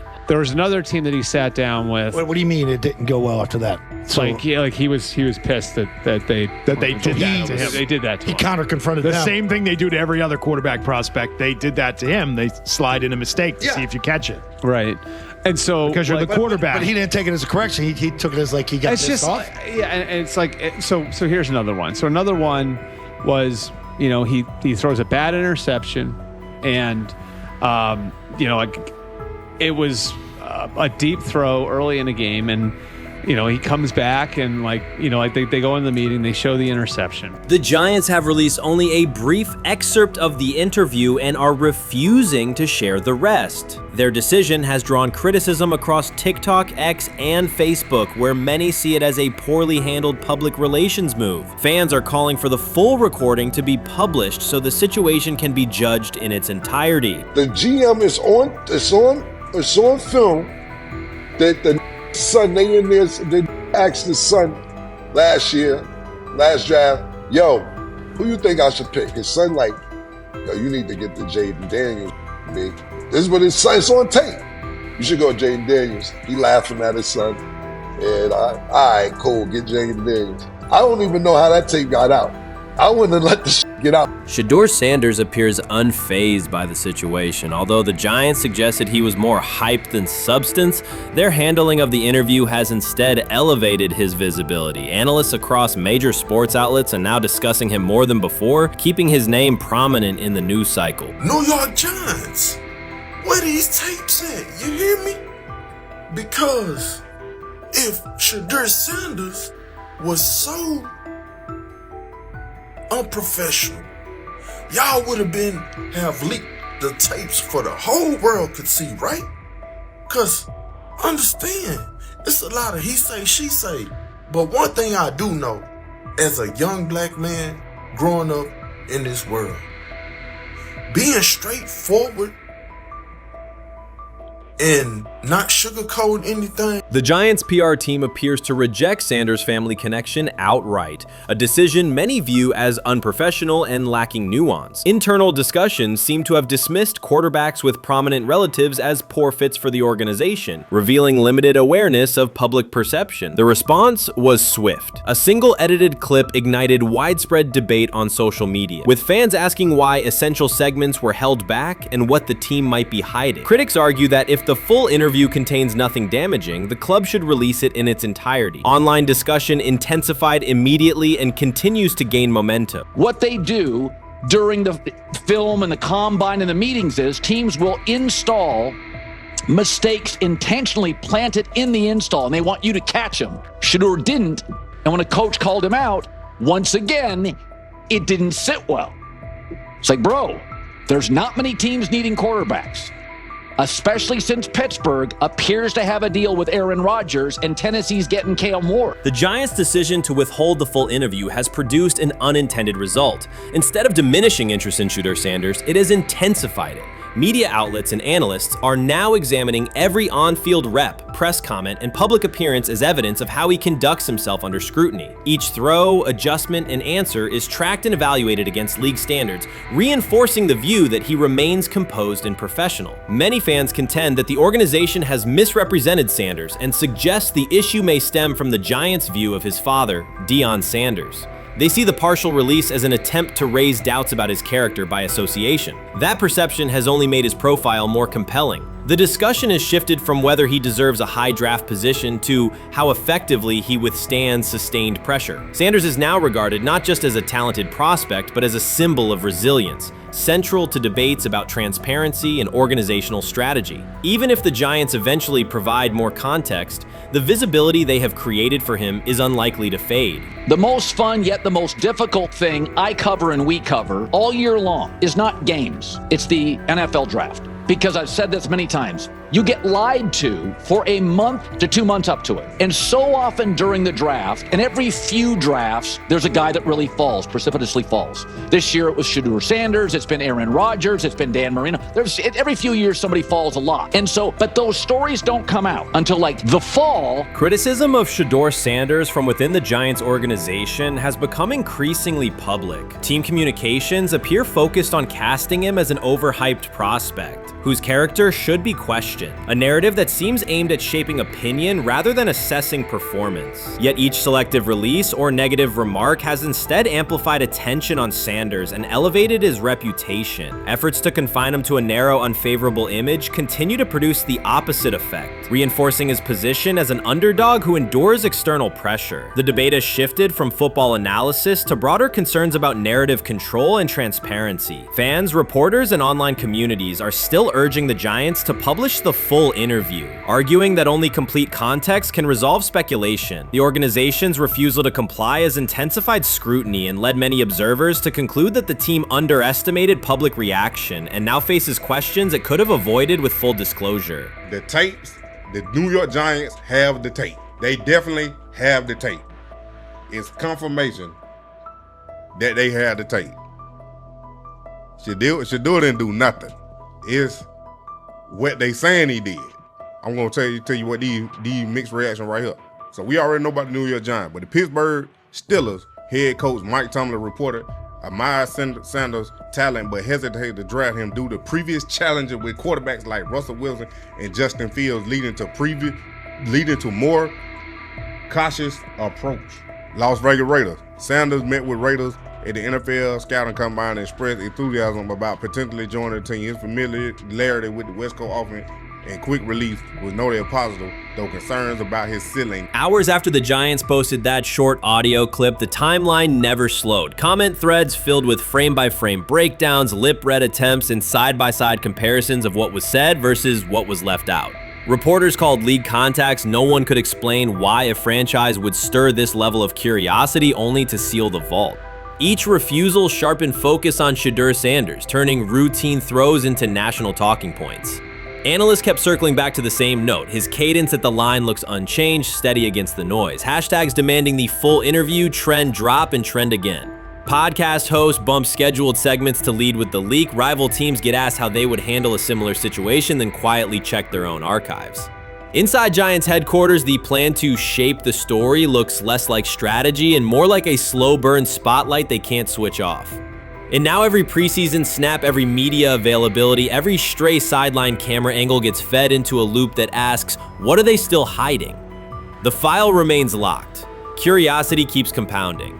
Until someone presses upload or steps to a podium and explains the redactions, the subject drifts away from depth charts and play design, fixing instead on secrecy, control, and the risk of underestimating how fast attention turns pressure into permanence. Momentum isn't fading, it keeps recalibrating. Louder, impossible to mute. How you feeling? I'm getting there. You see what I got on, right? That's why I was asking how you help for it. Yeah, I'm getting there. See? Brian, what did they have to do? I had blood clots. Okay. And they amputated, you know. But I work with it. Man. Yeah, I'm amputated. So I get that work done a couple times a day. Keep the blood circulating, blood flowing, but it's a new normal. And the best thing about here, we have a whole medical team on the second floor. Right. We have a whole medical floor, which is great. Dion Sanders is shaken, this time not by a hit on the field. In a sudden turn, Ryan Clark has uncovered a serious plot affecting Shedeur Sanders' NFL draft status, and the disclosure is reverberating across the sports community. What once looked like a simple scheduling delay may actually be a calculated effort to undermine Dion's son. The facts suggest intentional sabotage, a breach of trust, and repercussions that could be far-reaching. This is no routine football headline. It is personal, and Coach Prime did not see it coming. The sports world loves to celebrate underdogs, yet it often takes even greater pleasure in tearing down rising stars. Dion Sanders is witnessing that cycle now, not from the sidelines as Coach Prime, but as a father. The lights in Boulder remain bright, the cameras keep rolling, and Sanders still wears his gold watches, sunglasses, and natural swagger. Still, behind that familiar smile is a man carrying deep pain as criticism aimed at his son mounts daily. How much of that is opening press conference saying, okay, we are family, saying that he was sent to do certain things? Do you feel like people got attached to that, or it just was the fact that prime time is at Jackson State? It's prime time. If my son plays cornerback, I want him to be around, in my opinion, the best cornerback ever to touch the field. That's right. If my son played DN, I'd have to talk to you and tell me who's coaching the DNs. That's but right. I was sending my son to That play greatness. for Prime. His pain does not come from critics or losses, but from watching his son, Shedeur Sanders, get pulled into a system where politics outweigh performance. By every metric, arm strength, accuracy, field vision, Shedeur belonged in the top 3 of any NFL mock draft. Defensive coordinators who tried to unsettle him know he never flinches. He owns the unteachable leadership trait that turns strong prospects into franchise cornerstones. Then the narrative shifted. Draft boards that once placed him 2nd or 3rd slid him to 5th, then 12th, and eventually out of the 1st round on some lists. Analysts grew cautious, executives became vague. The statistics stayed strong, and the game film still proved his ability, yet the buzz evaporated. The abrupt silence felt deliberate and wrong. Former NFL safety and respected analyst Ryan Clark then delivered an unfiltered disclosure, not on a scheduled TV segment, but in an unscripted comment. He stated plainly that influential figures inside the league were not overlooking Shedeur Sanders. They were actively holding him back. The motive, Clark said, was political, and the real target was Dion Sanders, Hall of Famer, architect of Jackson State's resurgence, and the coach who turned a 1-11 Colorado program into a national headline. Dion's refusal to conform, wearing sunglasses indoors, dancing with players, speaking candidly, challenged an establishment that favors predictable images and rehearsed statements. According to Clark, that resistance to tradition was not forgotten. When Shedeur displayed the same mix of talent and confidence, concern spread through front offices and media circles. Questions about leadership style and attitude surfaced. Coded language for discomfort with a quarterback who mirrors his outspoken father. Clark's point was clear. The issue is not Shedeur's performance. If he had posted identical numbers at Ohio State or Alabama, endorsements and media specials would follow. Instead, interest cooled, because the Sanders family embodies a self-made identity the league cannot easily manage. Their visible pride and independent brand challenge a system that prizes control. And that threat, not football ability, is what Clark believes is suppressing Shedeur's draft stock.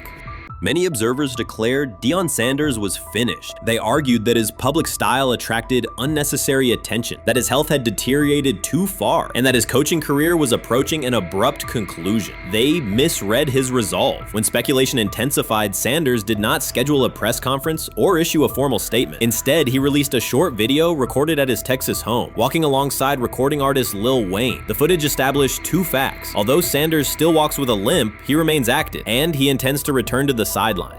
Reports from USA Today and ESPN confirmed that Sanders had temporarily left Colorado to recover from a significant, undisclosed medical condition. He lost 14 pounds and missed several summer practices, leading to widespread debate about his future. Unofficial sources suggested complications related to previous blood clot issues, but no official diagnosis was provided. Throughout Sanders' absence, numerous media outlets framed his situation in crisis language, frequently questioning whether he would coach again. By comparison, when coaches such as Lincoln Riley paused their duties for health or family reasons, coverage emphasized understanding and patience, an imbalance that reflects a common difference in how high-profile black coaches are treated. Sanders' silence was not a retreat, it was a period of recovery. During rehabilitation, he relied on family, faith, and trusted colleagues, yet stayed connected to his program through brief online updates. The video with Lil Wayne demonstrated that he retained strong support from influential friends, countering narratives that portrayed him as isolated or on the verge of retirement. The visual evidence showed that his setback is temporary, and that he remains determined to lead Colorado into the forthcoming season. Since accepting the Colorado position, Sanders has dramatically elevated the program's national standing. He first drew national attention to Jackson State and the broader HBCU football landscape, then moved to Boulder and transformed a one-win team into a central storyline in college athletics. His approach, combining hip-hop culture, direct communication, and open expressions of faith, has challenged conventional expectations for head coach behavior. Each step forward has been met with heightened scrutiny. His time at Jackson State was labeled a publicity stunt. His departure for Colorado was framed as abandoning HBCU culture, and his social media presence has been cast as distraction from traditional coaching responsibility. Critics often magnify Sanders' missteps and question his motives, while comparable actions by other coaches receive neutral or sympathetic coverage. Showings of enthusiasm from Brett Favre and disciplinary intensity from Nick Saban are celebrated as competitive passion, yet Sanders' displays of self-confidence are frequently labeled arrogance. The discrepancy illustrates deeper biases rather than differences in performance. Sanders' success challenges entrenched expectations of how a college football leader should look, speak, and act, especially a black coach who refuses to downplay his identity.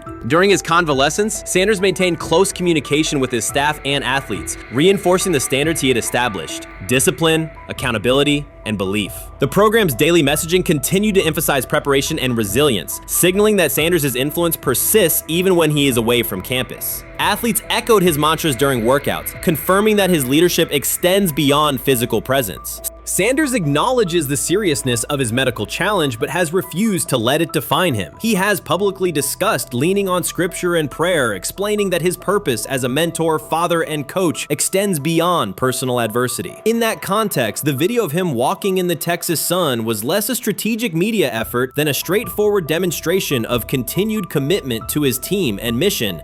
Colorado still requires Sanders' vision. Prior to his arrival, attendance was low, national media attention was minimal, and recruiting momentum had stalled. Sanders' leadership brought renewed energy, authentic identity, and higher standards of accountability. Players who previously lacked representation in college football leadership found a coach who shares, affirms, and elevates their cultural background. Sanders supplements conventional coaching priorities, scheme, fundamentals, and execution with empowerment initiatives that cultivate self-confidence and authenticity. As preseason camp approaches, Sanders intends to resume full involvement, even if medical recovery remains ongoing. His presence is expected to restore on-site leadership, stabilize the locker room, and direct media coverage toward on-field progress. For Sanders, the objective extends beyond compiling wins. It includes completing a cultural transformation that expands how success and leadership are defined in modern college football. Those who predict his decline overlook the underlying traits, faith, perseverance, and purpose that have supported Sanders throughout his career.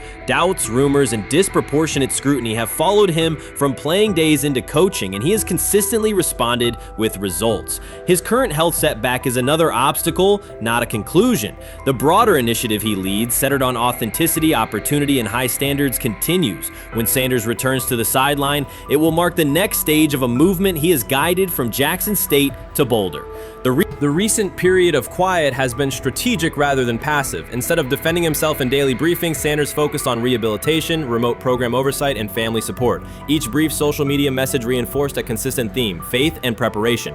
He has articulated gratitude for medical professionals and has reiterated that his mission at Colorado is unfinished. His public references to scripture have been direct but measured, aligning with his long-standing practice of integrating faith into leadership. By walking through his ranch with Lil Wayne, Sanders signaled continuity. The clip underscored that influential supporters remain engaged, that Sanders' broader network values his vision, and that he remains capable of navigating physical challenges. The visible limp was not evidence of imminent retirement. Rather, it documented the reality of ongoing recovery and the resilience with which he approaches each obstacle. Colorado's athletic administration and football staff continue to affirm Sanders' program direction. Recruitment communications cite his established record in fostering cultural relevance and national exposure. Prospective athletes respond to a coach who presents a transparent path to development, both on and off the field. Current players refer to Sanders' coaching points with clarity, citing specific drills and expectations that remain unchanged during his absence. These indicators demonstrate that the core structures Sanders implemented are functioning, and that his return will be an amplification, not a restart. Criticism regarding Sanders' public persona often conflates media style with coaching substance. Analysis from opponents suggests that social media engagement dilutes football preparation, yet Sanders' staffs emphasize time management and delegation. Defensive and offensive coordinators handle in-game adjustments, while Sanders directs overall culture, recruitment, and leadership. He has articulated that visibility serves to amplify program accomplishments and enhance player opportunities, not replace strategic football planning. Some commentary has attempted to reframe Sanders' health issue as evidence that his coaching model is unsustainable. The argument ignores the documented health challenges faced by numerous coaches across levels of competition. For example, college coaches recovering from heart procedures or joint replacements have returned to successful seasons after appropriate medical clearance. Sanders' case follows a comparable trajectory sectors. Medical complications require temporary separation, structured rehabilitation is prioritized, and a managed return is planned. Institutional medical protocols at Colorado dictate clearance requirements. Sanders will meet those before resuming full sideline duties. Colorado's players have expressed public confidence in Sanders' eventual return, citing regular virtual check-ins and continued accountability. Several athletes noted that positional meetings included recorded messages from Sanders reinforcing tactical goals and personal discipline. These details confirm that Sanders has remained actively engaged, albeit remotely, and that team culture remains aligned with his principles. Looking ahead, Colorado's schedule will attract national attention, both for on-field competitiveness and the storyline of Sanders' comeback. Analysts will evaluate how quickly he reestablishes day-to-day rhythm and whether his physical limitations influence practice oversight. Internal planning accommodates gradual escalation of responsibilities, with medical staff and strength and conditioning personnel contributing to phase reintegration. The broader significance of Sanders' return extends beyond Colorado. His visibility continues to challenge prevailing narratives about leadership styles and pathways in college athletics. By prioritizing authenticity, open articulation of faith, and cultural expression, Sanders offers a contrasting template to more conventional models. His eventual recovery and sideline presence will reinforce the argument that diverse leadership profiles can succeed in elite collegiate competition. In summary, rumors of Dion Sanders' coaching demise were premature. Verified reports confirm a substantial but temporary medical setback. He used the time away to focus on health, sustain program engagement, and rely on a support system anchored in family, friends, and faith. His recent public appearance demonstrated active recovery and reaffirmed his intention to resume leadership in Boulder. The forthcoming season will test Colorado on the field, but it will also underscore the durability of Sanders' vision, one that combines competitive ambition with cultural resonance. Observers who continue to question his longevity overlook the resilience and purpose that have defined his career. Sanders' return is imminent, and the movement he leads remains intact. They have never loathed college football itself. They have resisted the people determined to reshape it. When Dion Sanders, black, direct, unapologetic, walks into a room of power brokers and speaks with authority instead of deference, critics recoil. During his playing days, they complained about celebrations and gold chains. Now that he is a head coach, mentor, and father, they label him something more polite, but just as dismissive, a problem. At Big 12 Media Days, Sanders addressed the accelerating chaos of the name, image, likeness market. He said college football needs a salary cap, not to hobble players, but to impose order on a system that showers unproven freshmen with seven-figure promises while the rest of a roster hunts for scraps. He called the situation unsustainable. Within hours, ESPN commentator Paul Feinbaum branded him a hypocrite, arguing that Sanders profited from NIL at Jackson State and now wants rules only because his most marketable athletes have moved on. The accusation spread quickly because it fit a comfortable storyline. Outspoken black coach gains from change, then protests when the advantage disappears. That framing ignores context. Sanders never criticized players earning money. At Jackson State, he urged corporate sponsors to partner with athletes who had been invisible to major brands for decades. What he wants now is stability, standardized guidelines, basic financial literacy, and roster balance that prevents locker rooms from fracturing over uneven payouts. When other coaches, Nick Saban, Dabo Swinney, Lane Kiffin, voiced similar concerns, they were praised for foresight. When Sanders spoke, the tone shifted to suspicion. The difference is not the message, it is the messenger.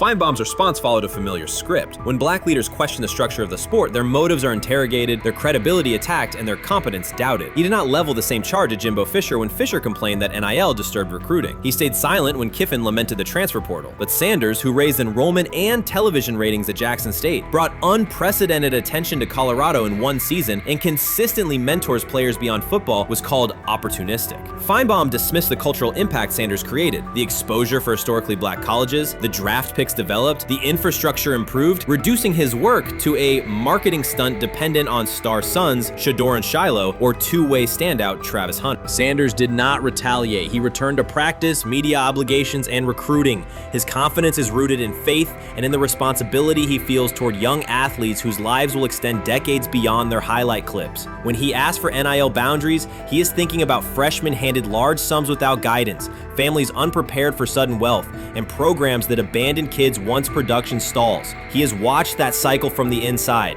He wants protections, not restrictions.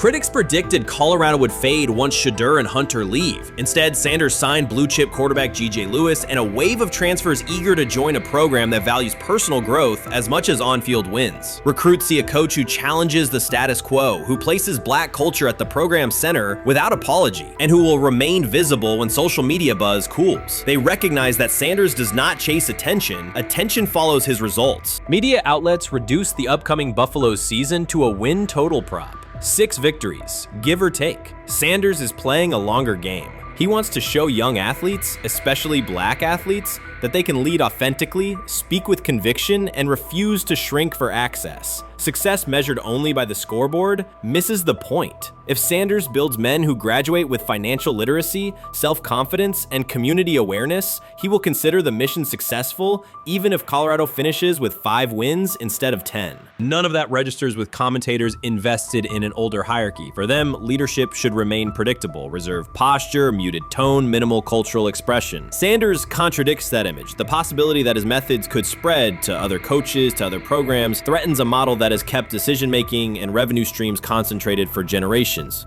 So the debate is not about hypocrisy or payroll ceilings. It is about control of the narrative and who is deemed qualified to write it. Sanders refuses to surrender that authority. He knows order is necessary. He also knows whose voices have been ignored whenever real reform is discussed. By speaking plainly, he forces television panels, athletic directors, and conference commissioners to confront issues they would rather defer: financial education, equitable resource distribution, and consistent national standards. Whether Colorado exceeds betting lines this fall will not change the trajectory Sanders has already set. He made Boulder relevant, energized recruiting beyond traditional power corridors, and broadened college football's cultural reach. That influence will persist long after social media debates cool. If his call for NIL structure eventually becomes policy, as the NCAA and Congress now contemplate, Feinbaum's soundbite will fade while Sanders' imprint endures. In the end, accusations of hypocrisy say more about the accuser than the coach. Sanders has remained consistent: empower athletes, hold adults accountable, and inject stability before unchecked money corrodes the locker room. The people who stand to lose clout in that environment prefer the chaos they can manipulate. Sanders prefers a system that nurtures the players who make the sport worth watching. His advocacy is rooted in experience, not self-interest, and his critics will have to decide whether to engage with that reality or keep shouting from the sidelines. Watson says he has been mentoring Shedeur Sanders at the quarterback position.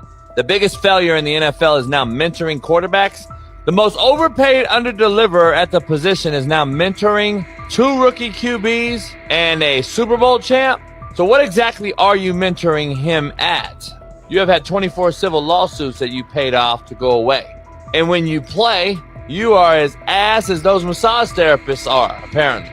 Shedeur Sanders is also a show. It's all about him. It's all about anything else. If you don't see that by now, then you're just blinded. Cleveland's second most talked about player has yet to take a professional snap, and it isn't Deshaun Watson. Rookie quarterback Shedeur Sanders has already captured the locker room's attention and the fan base's enthusiasm, creating a visible shift in the team's internal dynamics. Watson, once the uncontested focal point, now shares the spotlight with a newcomer who has only practiced in shorts. The Browns are experiencing a rapid, unforeseen change in popularity within their roster. Four-man competition. It's not. It's 2 guys versus 2 guys.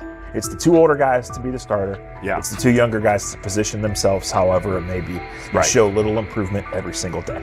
Right. So, of all the things I'm watching the first 5 when they break a session, the first 5 with the veterans, with the ones. Who's in there? Where are they going? The ball's going to Judy. Right. Flacco's no dummy. Lasts as long as he has. Right. He can really whiz it. But as we go on, I want to watch these guys because they probably just got plays installed Tuesday, and they're out there running them Wednesday. Shedeur Sanders arrived in Cleveland and immediately commanded attention. The rookie has yet to take a preseason snap, yet the energy around him inside the building and across social media eclipses what many veterans receive in an entire season. Fan enthusiasm is so strong that Deshaun Watson's jerseys are already drifting toward the clearance rack at the team store. In a matter of days, Sanders has become the roster's second most popular figure, while Watson watches his once secure QB1 status and public approval shrink by the hour. Shedeur or Deshaun? Who do you want as your quarterback next year? Honestly, Shedeur. I love Deshaun though. Like, I don't understand all the hate for Deshaun. You get hurt and you get booed, bro. That's foul. That might be the foulest I ever seen. The Browns' social media staff posted a single candid photo of rookie quarterback Shedeur Sanders releasing a warm-up throw, and the response was immediate and overwhelming. Fans saturated timelines with edits of themselves alongside him, while Deshaun Watson's routine practice reps drew comparatively little notice. Although an official Sanders jersey has not been released, unauthorized versions are already moving at a pace that exceeds merchandise sales for several other AFC North teams. The surge in interest marks one of the most intense fan reactions Cleveland has experienced in recent memory. The excitement surrounding Shedeur also triggers a wave of criticism. Veteran analysts, anchored in a 1980s mindset, question whether his style will translate into lasting success. They focus on his NIL earnings, social media presence, and visible confidence, arguing that the image overshadows substance. To them, outward self-assurance appears to be a distraction rather than a competitive asset. Even a simple smile or brief display of personality is cited as evidence that he lacks the measured discipline they expect from a starting quarterback. Critics claim Shedeur Sanders is notable only because of his father, overlooking the performance he delivered at Colorado. Many of those same observers ignored the Buffaloes until Dion Sanders made national headlines, yet they now question whether his son has earned the attention. They want rookies to keep quiet, carry clipboards, and wait 2 seasons before challenging for a starting role. Sanders is disregarding that script from the moment he arrived. His presence has already turned Cleveland's quarterback discussion into a genuine 2-man competition before a single preseason snap. Deshaun Watson maintains publicly that the situation does not concern him, but it is hard to believe the pressure is not real. A fully guaranteed contract protects his paycheck, not his standing in the locker room. Sanders, meanwhile, is translating charisma and early momentum into tangible influence with teammates, coaches, and fans, reshaping expectations for who will lead the Browns on opening day. I'm a firm believer. If I wanted Shedeur Sanders at 2, at worst at 33, of course I already think that he's better than other quarterbacks. Because that's the type of talent, that's where I would have picked him at.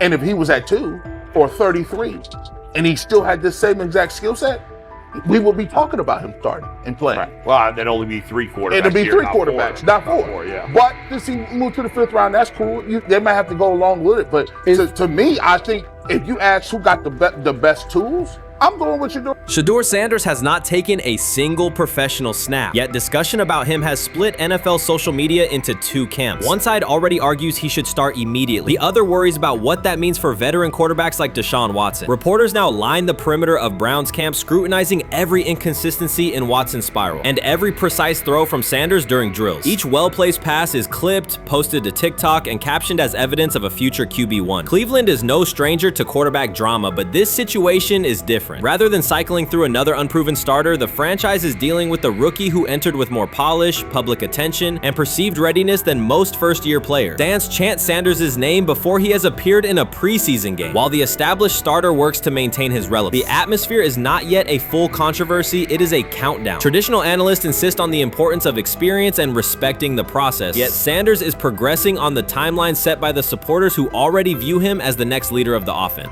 While much of the NFL community attended the ESPYs in Los Angeles, Shedeur Sanders spent the day in Cleveland with families recovering from a residential explosion. He did not seek cameras or a red carpet appearance. He chose to be present in a neighborhood working through loss. Weeks earlier, an explosion at the Rainbow Terrace Apartments in the Garden Valley neighborhood displaced more than 100 residents. Local officials reported that 42 families were left without housing. A father suffered burns over most of his body and remained in a coma. His 2 young children were hospitalized in critical condition. The damage extended beyond structures. Families lost possessions, stability, and routine. Cleveland City Council member Richard A. Starr described the moment as a family fighting for its future. Outside of local reporting, national attention was limited. Sanders decided to go to the site, meet residents, and help organize a day focused on relief and connection. The decision drew questions almost immediately. Some asked why he was not at the ESPYs, others questioned his motives. Sanders did not respond with counter-arguments. He explained simply that he felt an obligation to be present and that he would act on that conviction. This was not a team-scheduled appearance. He promoted the gathering himself, arrived without ceremony, and spent the day with residents. His approach emphasized listening, participation, and time. The event, which he called the Garden Valley Fun Fest, brought a large turnout over several hours. The purpose was straightforward: create space for families to reconnect and for children to play, even as recovery work continued. Sanders threw passes with kids on the blacktop, joined in games, and spoke with parents and grandparents about what they were facing next. He moved through the apartment complex and common areas with minimal staff support. Browns defensive lineman Michael Hall Jr. attended and interacted with residents as well. There were no speeches or staged moments. The focus remained on residents and their needs. Questions about visibility persisted as photos and short clips circulated online. Some criticism framed the visit as a substitute for a higher profile appearance in Los Angeles. Sanders kept to the same message. The priority was to support a neighborhood coping with displacement and uncertainty. He did not present the choice as a protest of any event. He presented it as the correct use of his day. When local media asked about his intent, Sanders said his goal was to provide families with a day of enjoyment and a reminder of community. He added that financial support can help, but that showing up in person also matters. Standing with people, listening to them directly, and offering time. The statement matched the structure of the day. He stayed on site, remained accessible, and left the focus on residents rather than on himself. The timeline mattered to him as training camp approached. Sanders did not connect the visit to his role on the depth chart or his draft position. He kept references to football confined to preparation, learning the playbook, protections, cadence, and timing, seeking guidance from veterans, including Joe Flacco, and staying ready for opportunities when they come. He has repeated that he has time to grow and intends to use it to learn the system and earn trust. The visit did not alter those priorities. He returned to his regular schedule the next day.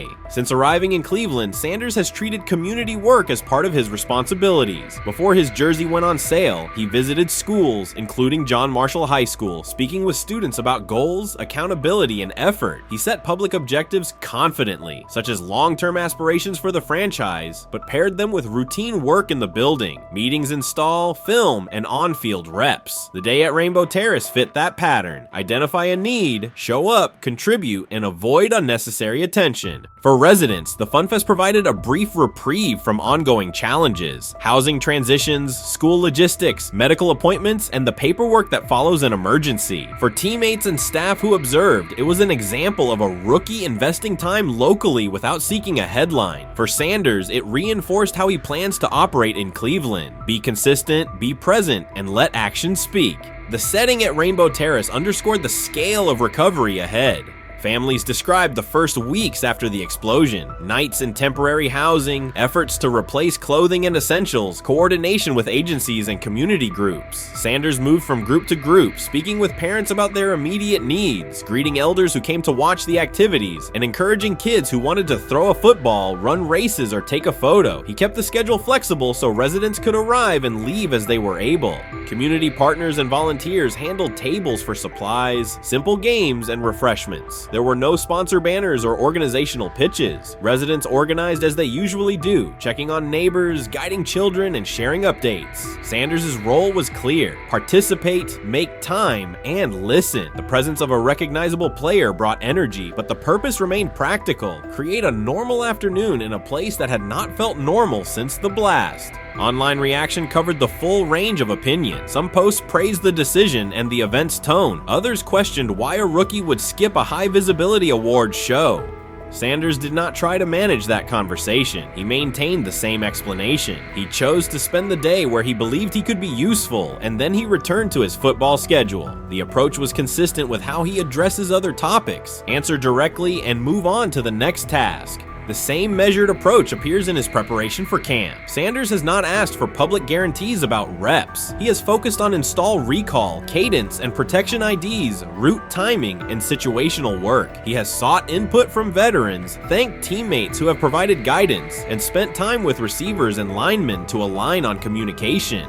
Coaches have emphasized that the quarterback competition is a process, and Sanders has accepted that framework. His emphasis remains on readiness. None of this overshadows the experience and resumes of other players on the roster. It does provide a clearer picture of how Sanders operates as a professional. He separates off-field actions from promotional efforts. He keeps football preparation focused on what he can control. He communicates with teammates across position groups so that timing and expectations are shared. He does not try to steer attention in his favor. He tries to make steady progress. The day in Garden Valley was one example. He arrived without a speech, stayed for hours, and left without an announcement. He did not ask for recognition, he offered time. Residents responded in kind, kids lined up for catches and races. Parents and grandparents asked about camp and wished him well, and neighbors coordinated rides and schedules around the event. The atmosphere felt like a neighborhood gathering, not a media production. Local leaders who were present or who spoke later emphasized that recovery will take months. Families will continue to navigate housing, healthcare, and daily logistics. Events like the Fun Fest do not resolve those issues, but they help sustain community connections and morale. Sanders' contribution was to create a space for that to happen and to treat the day with the same seriousness he applies to practice, plan, execute, and keep the focus where it belongs. As the preseason approaches, Sanders will continue to compete for opportunities on the field. He has said he will be prepared when called upon, and that he understands the importance of mastering details before focusing on outcomes. The organization will make decisions based on evaluation, and he will accept the results while continuing to improve.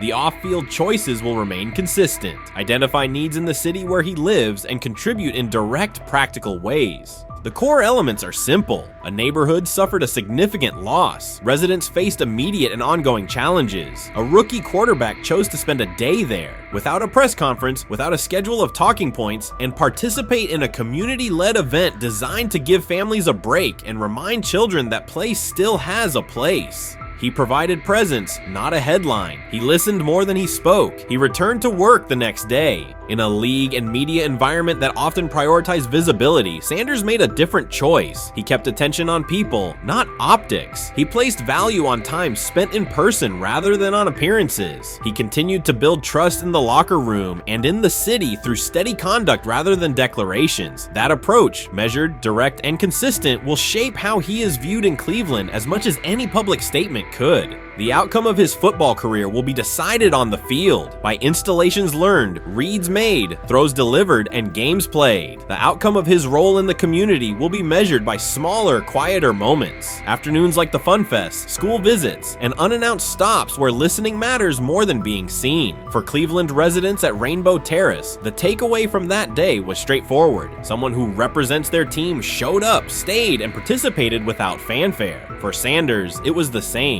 Do the work in front of you, whether that is a practice period or a neighborhood event, and keep the focus on the people who are affected most. Grab hold of the starting job. Yes, but I don't think we're going to know which one until we get deep into August. Now, I think, we tracked the reps everybody was getting at practice throughout the OTAs and minicamp.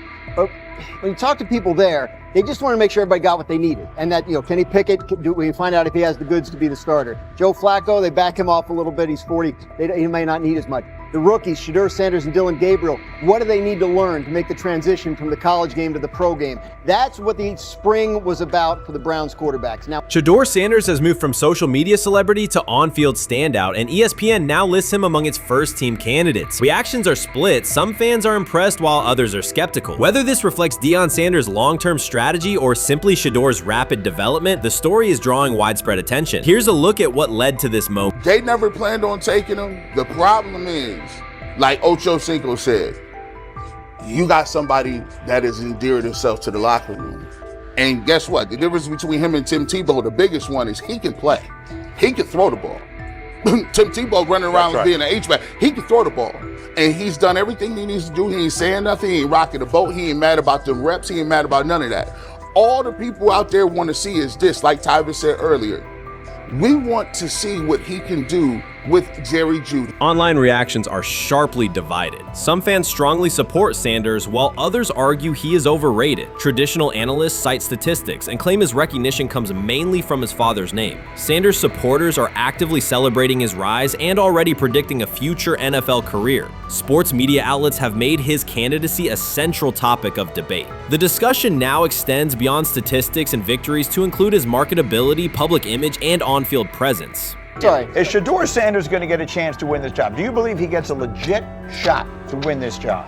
Listen, I think, first of all, the action's going to really start in training camp. Like, forget all the OTA stuff. You don't win a job in OTA. The real action starts in training camp. And just like Shedeur said, during the mini camp, when it's time to take your reps, you got to make the most of it. Because I think early on, there's going to be a lot of remember, Joe Flacco didn't hardly practice in OTAs and mini camps because they were giving the young guys. Right. So when he gets his opportunity, he's going to have to make the most of it. Analysts are closely reviewing game footage to evaluate Sanders' decisions and mechanics, while others examine his social media activity to see how he balances content creation with quarterback duty. Shedeur Sanders' placement on ESPN's early first-team list has taken over the college football conversation. Supporters circulate his highlights and argue that his on-field production and leadership justify the honor. Skeptics claim the recognition relies too heavily on his family name and question whether his resume is strong enough for first-team status. Analysts are rewatching game footage to assess his reads, accuracy, and pocket presence, while others examine how he balances a high-profile social media presence with quarterback responsibilities. The debate has pushed other storylines, such as conference realignment and NIL issues, into the background, leaving fans and commentators focused on Sanders' performance, marketability, and overall impact on the sport. I'll keep saying it. I believe Shedeur Sanders should play more games than any other quarterback on this roster this year, because he's the only guy that I look at and say they might have something here. Because I'm telling you right now, they left night one of the draft saying we are taking our quarterback next year. So it's on Shedeur or Dylan or Kenny, probably not Joe, to change their mind. To change their mind. But you got to find out.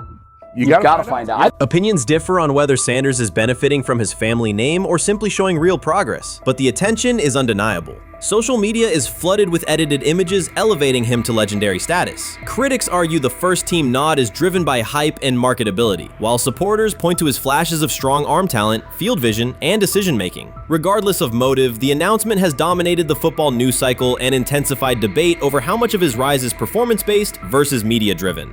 Highlight reels rarely show Sanders' turnovers, late-game mistakes, or inconsistent stretches. Being named to a first-team watch list suggests sustained dominance, something Sanders has displayed only in flashes. His selection appears driven as much by brand recognition and media appeal as by performance. ESPN's decision has intensified debate. Data-driven critics post statistics that question his resume, while passionate supporters predict awards and future NFL success. Commentators recall a time when first-team consideration required years of proven excellence. Yet many fans already see the announcement as confirmation that Sanders is on track for major college football honors. Shedeur Sanders has earned first-team reps when training camp commences later in July. I'm not saying like he's the first guy up when you do 11 on 11s day 1, 2, 3, 4, 5 at training camp. I'm not necessarily saying that, but he's the one quarterback that we didn't get a chance to see take reps with the ones.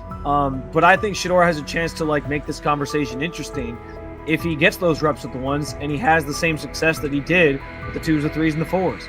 I have confidence he can show you something, but I got to see it. We all got to see it before we can actually judge that. Some believe Dion Sanders is already preparing for an award ceremony, while others are furious, threatening to protest ESPN's credibility over Shedeur's first-team mention. Critics argue that honoring Sanders without a full season of elite play undermines college football standards. Supporters insist his performance and profile justify the recognition. The debate reflects a broader clash between traditional merit-based evaluation and modern brand-driven visibility. In today's landscape, first-team consideration is no longer only about statistics. It also involves marketability and audience engagement. Whether welcomed or rejected, Sanders commands attention and embodies the sport's shift toward both performance and personal brand. He lied to us all when he said that this was going to be an open competition, a four-man open competition when it comes to the QB situation up there in Cleveland, in which, from the looks of it, all we've seen it be was a three-man race. The only people that has been getting reps in with the first team or with the veterans are Joe Flacco, Kenny Pickett, and Dylan Gabriel.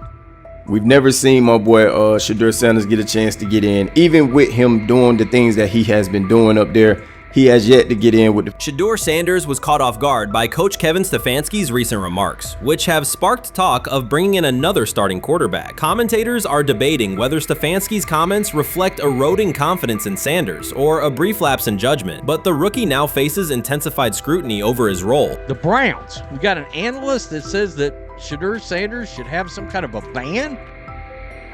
Banishment of some kind? Come again? Say what? For what? And we've got, this would be more troubling. If I'm a Browns fan, and this is where we're going to start, potential dissension in the ranks of the front office and the coach. And over what? quarterback. When a program's headline quarterback suddenly becomes the subject of sideline murmurs and quiet searches for replacements, the situation is unmistakable. It's a breach of trust. Shedeur Sanders, the passer who put Colorado back in national conversations with his production and profile, has just received a clear message that his job security is in question. Coach Kevin, the assistant previously considered to be in Sanders' corner, made remarks that ignited speculation about changing quarterbacks. Fans, analysts, and even Dion Sanders are now reassessing the team's unity and its true plan for the position. The comment was no accident. It was a deliberate signal that the staff may soon elevate a backup. For perspective, Shedeur Sanders did not step into ideal conditions last season. He was sacked so often that Colorado could have dedicated a locker to every opposing edge rusher who reached him. Could I possibly go to bat for Kevin Stefanski as a great head coach? No, I couldn't. Could you go at bat against him, saying he's a horrible head coach? No, I can't. I think that's why we fall in the middle. I think that's why in a lot of these discussions, and that's why a lot of the rankings, you see him right now in that 15 to 20 range, somewhere in that middle pack of NFL head coaches. I've said earlier, Kevin Stefanski has already been given more head coaches than any coach I've ever seen in Cleveland. Starting with the decision to move on from Baker and him clearly still having another level to get to in Tampa. Last season, Shedeur Sanders often had to operate behind an offensive line that provided minimal protection, yet he still delivered precise throws and critical drives. At times, he seemed to be carrying a struggling roster almost on his own. Despite the constant pressure, he never complained, never threatened to transfer, and never acted entitled. He remained with Colorado because he trusted the program, trusted his father, and believed in the team's larger mission. That loyalty is why Coach Kevin Stefanski's recent statement that the quarterback competition is wide open struck so sharply. The remark implies that Sanders' starting role is insecure, as though the player who absorbed countless hits while holding the offense together is simply another name competing with walk-ons and first-year athletes who are still learning the cadence. This goes beyond ordinary coach language about fostering competition. It introduces genuine uncertainty about the staff's confidence in Sanders and invites speculation that Colorado is actively assessing outside options through the transfer portal. By characterizing the position as vacant, Stefanski has planted seeds of doubt that could quickly evolve into rumors and undermine the stability of the locker room. I'm sorry, but when it comes to quarterback, I'm gonna defer to my head coach, generally speaking, especially one with Stefanski's track record and how he's viewed across the league. So this is interesting because it tells you Kevin Stefanski's not a Shedeur Sanders guy. And it also tells us who made these picks. Exactly. The Cleveland Browns made a rather awkward decision in the NFL draft, opting to take quarterback Dillon Gabriel in the 3rd round well before he was expected to fly off the board. Then 2 rounds later, the Browns took fellow quarterback Shedeur Sanders. So what exactly is going on? Discussion has begun about whether Colorado is actively evaluating another quarterback and preparing for life after Shedeur Sanders. Analysts are debating whether Coach Kevin's move is calculated strategy or a misstep that jeopardizes team stability. Sanders remains a top NFL prospect, Dion Sanders' son, and the program's public face. His highlights dominate social media and his jerseys outsell the team's victories. Yet he is once again being asked to reaffirm his position. The issue is more than routine roster management. It intersects with the family dynamics that shape the program. By portraying the quarterback job as open, Coach Kevin signals to both Shedeur and Dion that the staff is willing to move on despite Sanders' stature. For Shedeur, sitting through film sessions while hearing talk of potential replacements adds an unwelcome layer of uncertainty to an otherwise proven resume. The decision may reflect a desire for a quarterback with a different profile, perhaps someone more mobile and system-oriented, rather than a dismissal of Sanders' accomplishments. Shedeur Sanders doesn't ask for excuses. He hasn't blamed limited reps, patched together receiver groups, or 4th-string offensive linemen struggling against Cleveland's second-team defense. He shows up, works, and demonstrates why he belongs. On day 3 of Browns training camp, for the first time since OTAs, he finally received something close to a fair opportunity. He lined up with the second unit during an 11-on-11 period and made the most of it. In 8 plays, he did what he typically does when given a chance. He executed. He went 2 for 2 on a quick series, finishing with a decisive throw to tight end Blake Whiteheart that immediately caught the sideline's attention. There was no hesitation in his drop, no unsettled feet, and no panic. Just firm, accurate timing and clean operation. It raised an obvious question. What has taken so long for the Browns to evaluate him with a functional group? The story isn't only about one throw, it's about the delay before it. Sanders has been the guy for most of his football life, commanding high school programs, starring in the Southwestern Athletic Conference at Jackson State, then operating under national attention at Colorado. For the first time, he's been told to wait. He has treated that reality as part of the job rather than a setback. He has prepared like a professional since the moment he arrived, and on the 3rd day of camp in heavy heat, he let the football represent his case. While coverage focused on the veteran presence of Kenny Pickett and Joe Flacco, Sanders made an impression with minimal volume. The difference with the second team was immediate. Protection held up, routes were on schedule, and progressions unfolded as designed. Within that structure, he looked like the quarterback who led efficient offenses at Jackson State and Colorado. Calm in the pocket, decisive in his reads, and accurate to tight windows. This was not simply a good practice period, it was a clear statement. He was not just operating the script, he was directing it. The timing was sharp, the reads were clean, and the seam throw to Whiteheart was a high-level anticipation throw, professional in placement and pace. The narrative around Sanders should reflect that when he is placed in a workable situation, his strengths are visible. Early work with 4th unit personnel included protection issues and unreliable spacing. With the 2nd unit, those variables stabilized and his work looked consistent with his resume. The performance supported a straightforward conclusion. The evaluation should move forward with higher quality reps. Sanders has been explicit about his approach. He does not request special treatment. He intends to be prepared so that when an opportunity appears, he can step in without a drop-off. He has said he wants to be ready for anything and not offer explanations after the fact. That mindset fits what teammates and coaches have observed. A quarterback focused on the assignment, not the conversation around it. The conditions were demanding, relentless sun, heavy humidity, and a practice tempo that stressed decision-making. Many players fatigued as the session wore on. Sanders did not show signs of rushing reads or forcing the ball. He managed the pocket, reset his base when necessary, and continued to deliver on time. The path he has taken, HBCU starter in the SWAC, then Power 5 starter under constant attention, has prepared him for compressed evaluation windows. He has been under scrutiny for years. The heat did not change his process. He moved defenders with his eyes, anticipated breaks, and stepped into throws with balance. The crowd was not chanting his name, and there were no ovations. That was irrelevant to the task. He is focused on the locker room and the staff, and he is building credibility the same way he did at previous stops, by being reliable when the ball is snapped. Quarterbacks coach Bill Musgrave has emphasized ignoring external noise and keeping attention on install, footwork, and timing. Sanders is familiar with the dynamic. He has been followed by cameras and commentary since his early teens. He has experience living with attention and still adhering to routine. Under heat, with a narrow set of snaps and multiple decision points, he stayed composed and effective. 2 speeding citations, 91 miles per hour in Brunswick and 101 miles per hour in Strongsville, became national items. General Manager Andrew Berry characterized the decisions as not smart and stressed that it's not only about driving fast, but about the safety of others. Sanders accepted responsibility, stated that he learned from the incidents, and said he would follow the rules. The attention to those citations did not alter his daily schedule or his practice preparation. He arrived early, stayed engaged, and kept the discussion centered on work.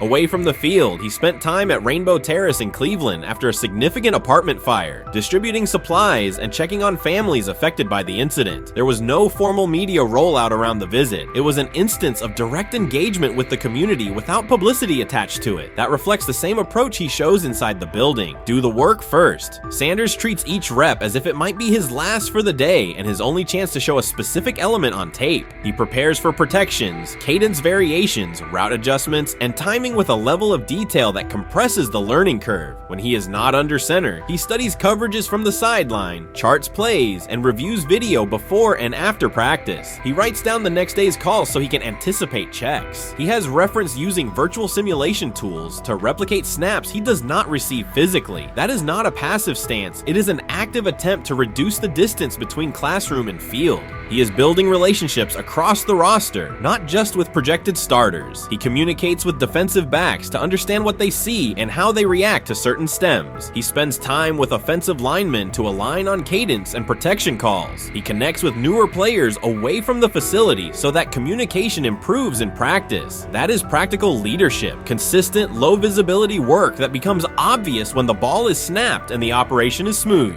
3 days into camp, a central question remains. Why hasn't he taken a first-team rep? Flacco has seen work. Pickett has seen work. Dylan Gabriel has been cycled in. Sanders has remained behind all three on the depth chart while producing efficient periods when provided stable support. Head coach Kevin Stefanski has not publicly detailed the plan for distributing first-team snaps among the quarterbacks. When asked, Sanders answered that it is not his place to comment on rotation decisions. That response aligns with his day-to-day conduct, respectful, professional, and centered on the next assignment. The staff is managing a room with a Super Bowl MVP, a former first-round pick, multiple rookies, and a new set of combinations on the offensive line. That creates a set of decisions about exposure, pacing, and evaluation windows. Within that context, Sanders has presented a clear case for additional evaluation. He has shown he can execute the offense as designed when the variables are standard. Musgrave has a long-standing connection with the Sanders family through his time as a teammate of Dion Sanders in San Francisco. That familiarity supports direct communication. It does not guarantee anything about the depth chart, but it does help streamline teaching, feedback, and expectation setting. Inside the defensive back room, veterans such as Denzel Ward have provided perspective on timing, leverage, and eye discipline that Sanders has incorporated into his preparation. He is operating without the immediate family structure that defined his college environment. Away from his brother Shiloh and his father Dion, he is managing his own housing, nutrition, recovery schedule, and all the smaller tasks that accompany an NFL routine. Those adjustments matter because they influence consistency across a long camp. He has treated those responsibilities as part of the job rather than distractions, which is reflected in a steady daily approach. What he showed on day 3 with the second unit was not a surprise to those who have tracked his prior work. It was a continuation of a profile, efficient sequencing, clear timing, and consistent ball placement when protections and routes hold up. The 8-play period was short, but it was enough to reinforce the point. He doesn't need a large sample to demonstrate baseline operation. He needs a fair sample to test ceiling and adaptability. There is also the matter of perception. Public attention concentrated on the speeding tickets and the general manager's response. Less attention fell on the preparation, the efficient period with the second team, or the community engagement at Rainbow Terrace. That imbalance is common in training camp narratives. Sanders has handled it by keeping his answers simple and his focus on football. He has not tried to redirect the conversation. He has done his work and waited for additional reps. The objective next step is straightforward. Expand the evaluation with higher unit personnel and standard opponents. That does not require a complete reshuffling of the depth chart. It requires allocating a defined sequence of first-team snaps so that timing with starting receivers and protections with starting linemen can be measured on tape. The staff can then compare operation speed, accuracy under pressure, red zone decision-making, and 2-minute mechanics against the other quarterbacks. That is the most direct way to clarify the competition. None of this dismisses the experience or track records of the veterans in the room. It emphasizes that the purpose of camp is to test assumptions with current performance. Sanders has provided enough evidence with the second unit to justify a broader look. He has shown that the pace of his feet matches the pace of his eyes, that he can hold safeties with his shoulders, and that he can drive intermediate throws without float. He has also shown discipline to take the clean completion rather than force the vertical shot when leverage dictates otherwise. Every day, he has addressed the controllable items, meetings, note-taking, install recall, cadence management, and post-practice review. He has not asked for public guarantees. He has asked for an opportunity to compete on comparable terms. The 8-play sequence with the second unit was a small but clear example of what he can do when those terms exist. The staff's communications have been measured. Stefanski has not laid out a schedule for first-team rotations publicly. Barry addressed the speeding incidents directly and emphasized standards for decision-making off the field. Sanders accepted the criticism, adjusted his behavior, and moved forward. Those are the relevant facts. What remains is a football evaluation that can only be completed by giving him snaps with the top group and measuring the results. If that evaluation occurs and he performs at the level he showed with the second unit, the conversation will shift from potential to placement. If it does not occur, the question will persist through camp. Why not test the full picture? Sanders has built a case based on preparation, poise, and execution. He has demonstrated leadership by building relationships across the roster. He has shown maturity in handling external issues directly and moving on. He has given the staff reasons, on the field and in the building, to continue the process. 3 days into camp, he has answered everything within his control. He has shown growth, discipline, and consistent operation. He turned early fourth-team disarray into learning, then executed cleanly when moved to the second unit. He kept the discussion on football when outside topics threatened to dominate. He has not tried to win a press conference. He has tried to win every rep. If he continues to stack days like this, the next step is logical. Evaluate him with the starters, document the results, and let the tape determine the depth chart. Until then, he will continue to prepare, continue to compete, and continue to present the same message through his play.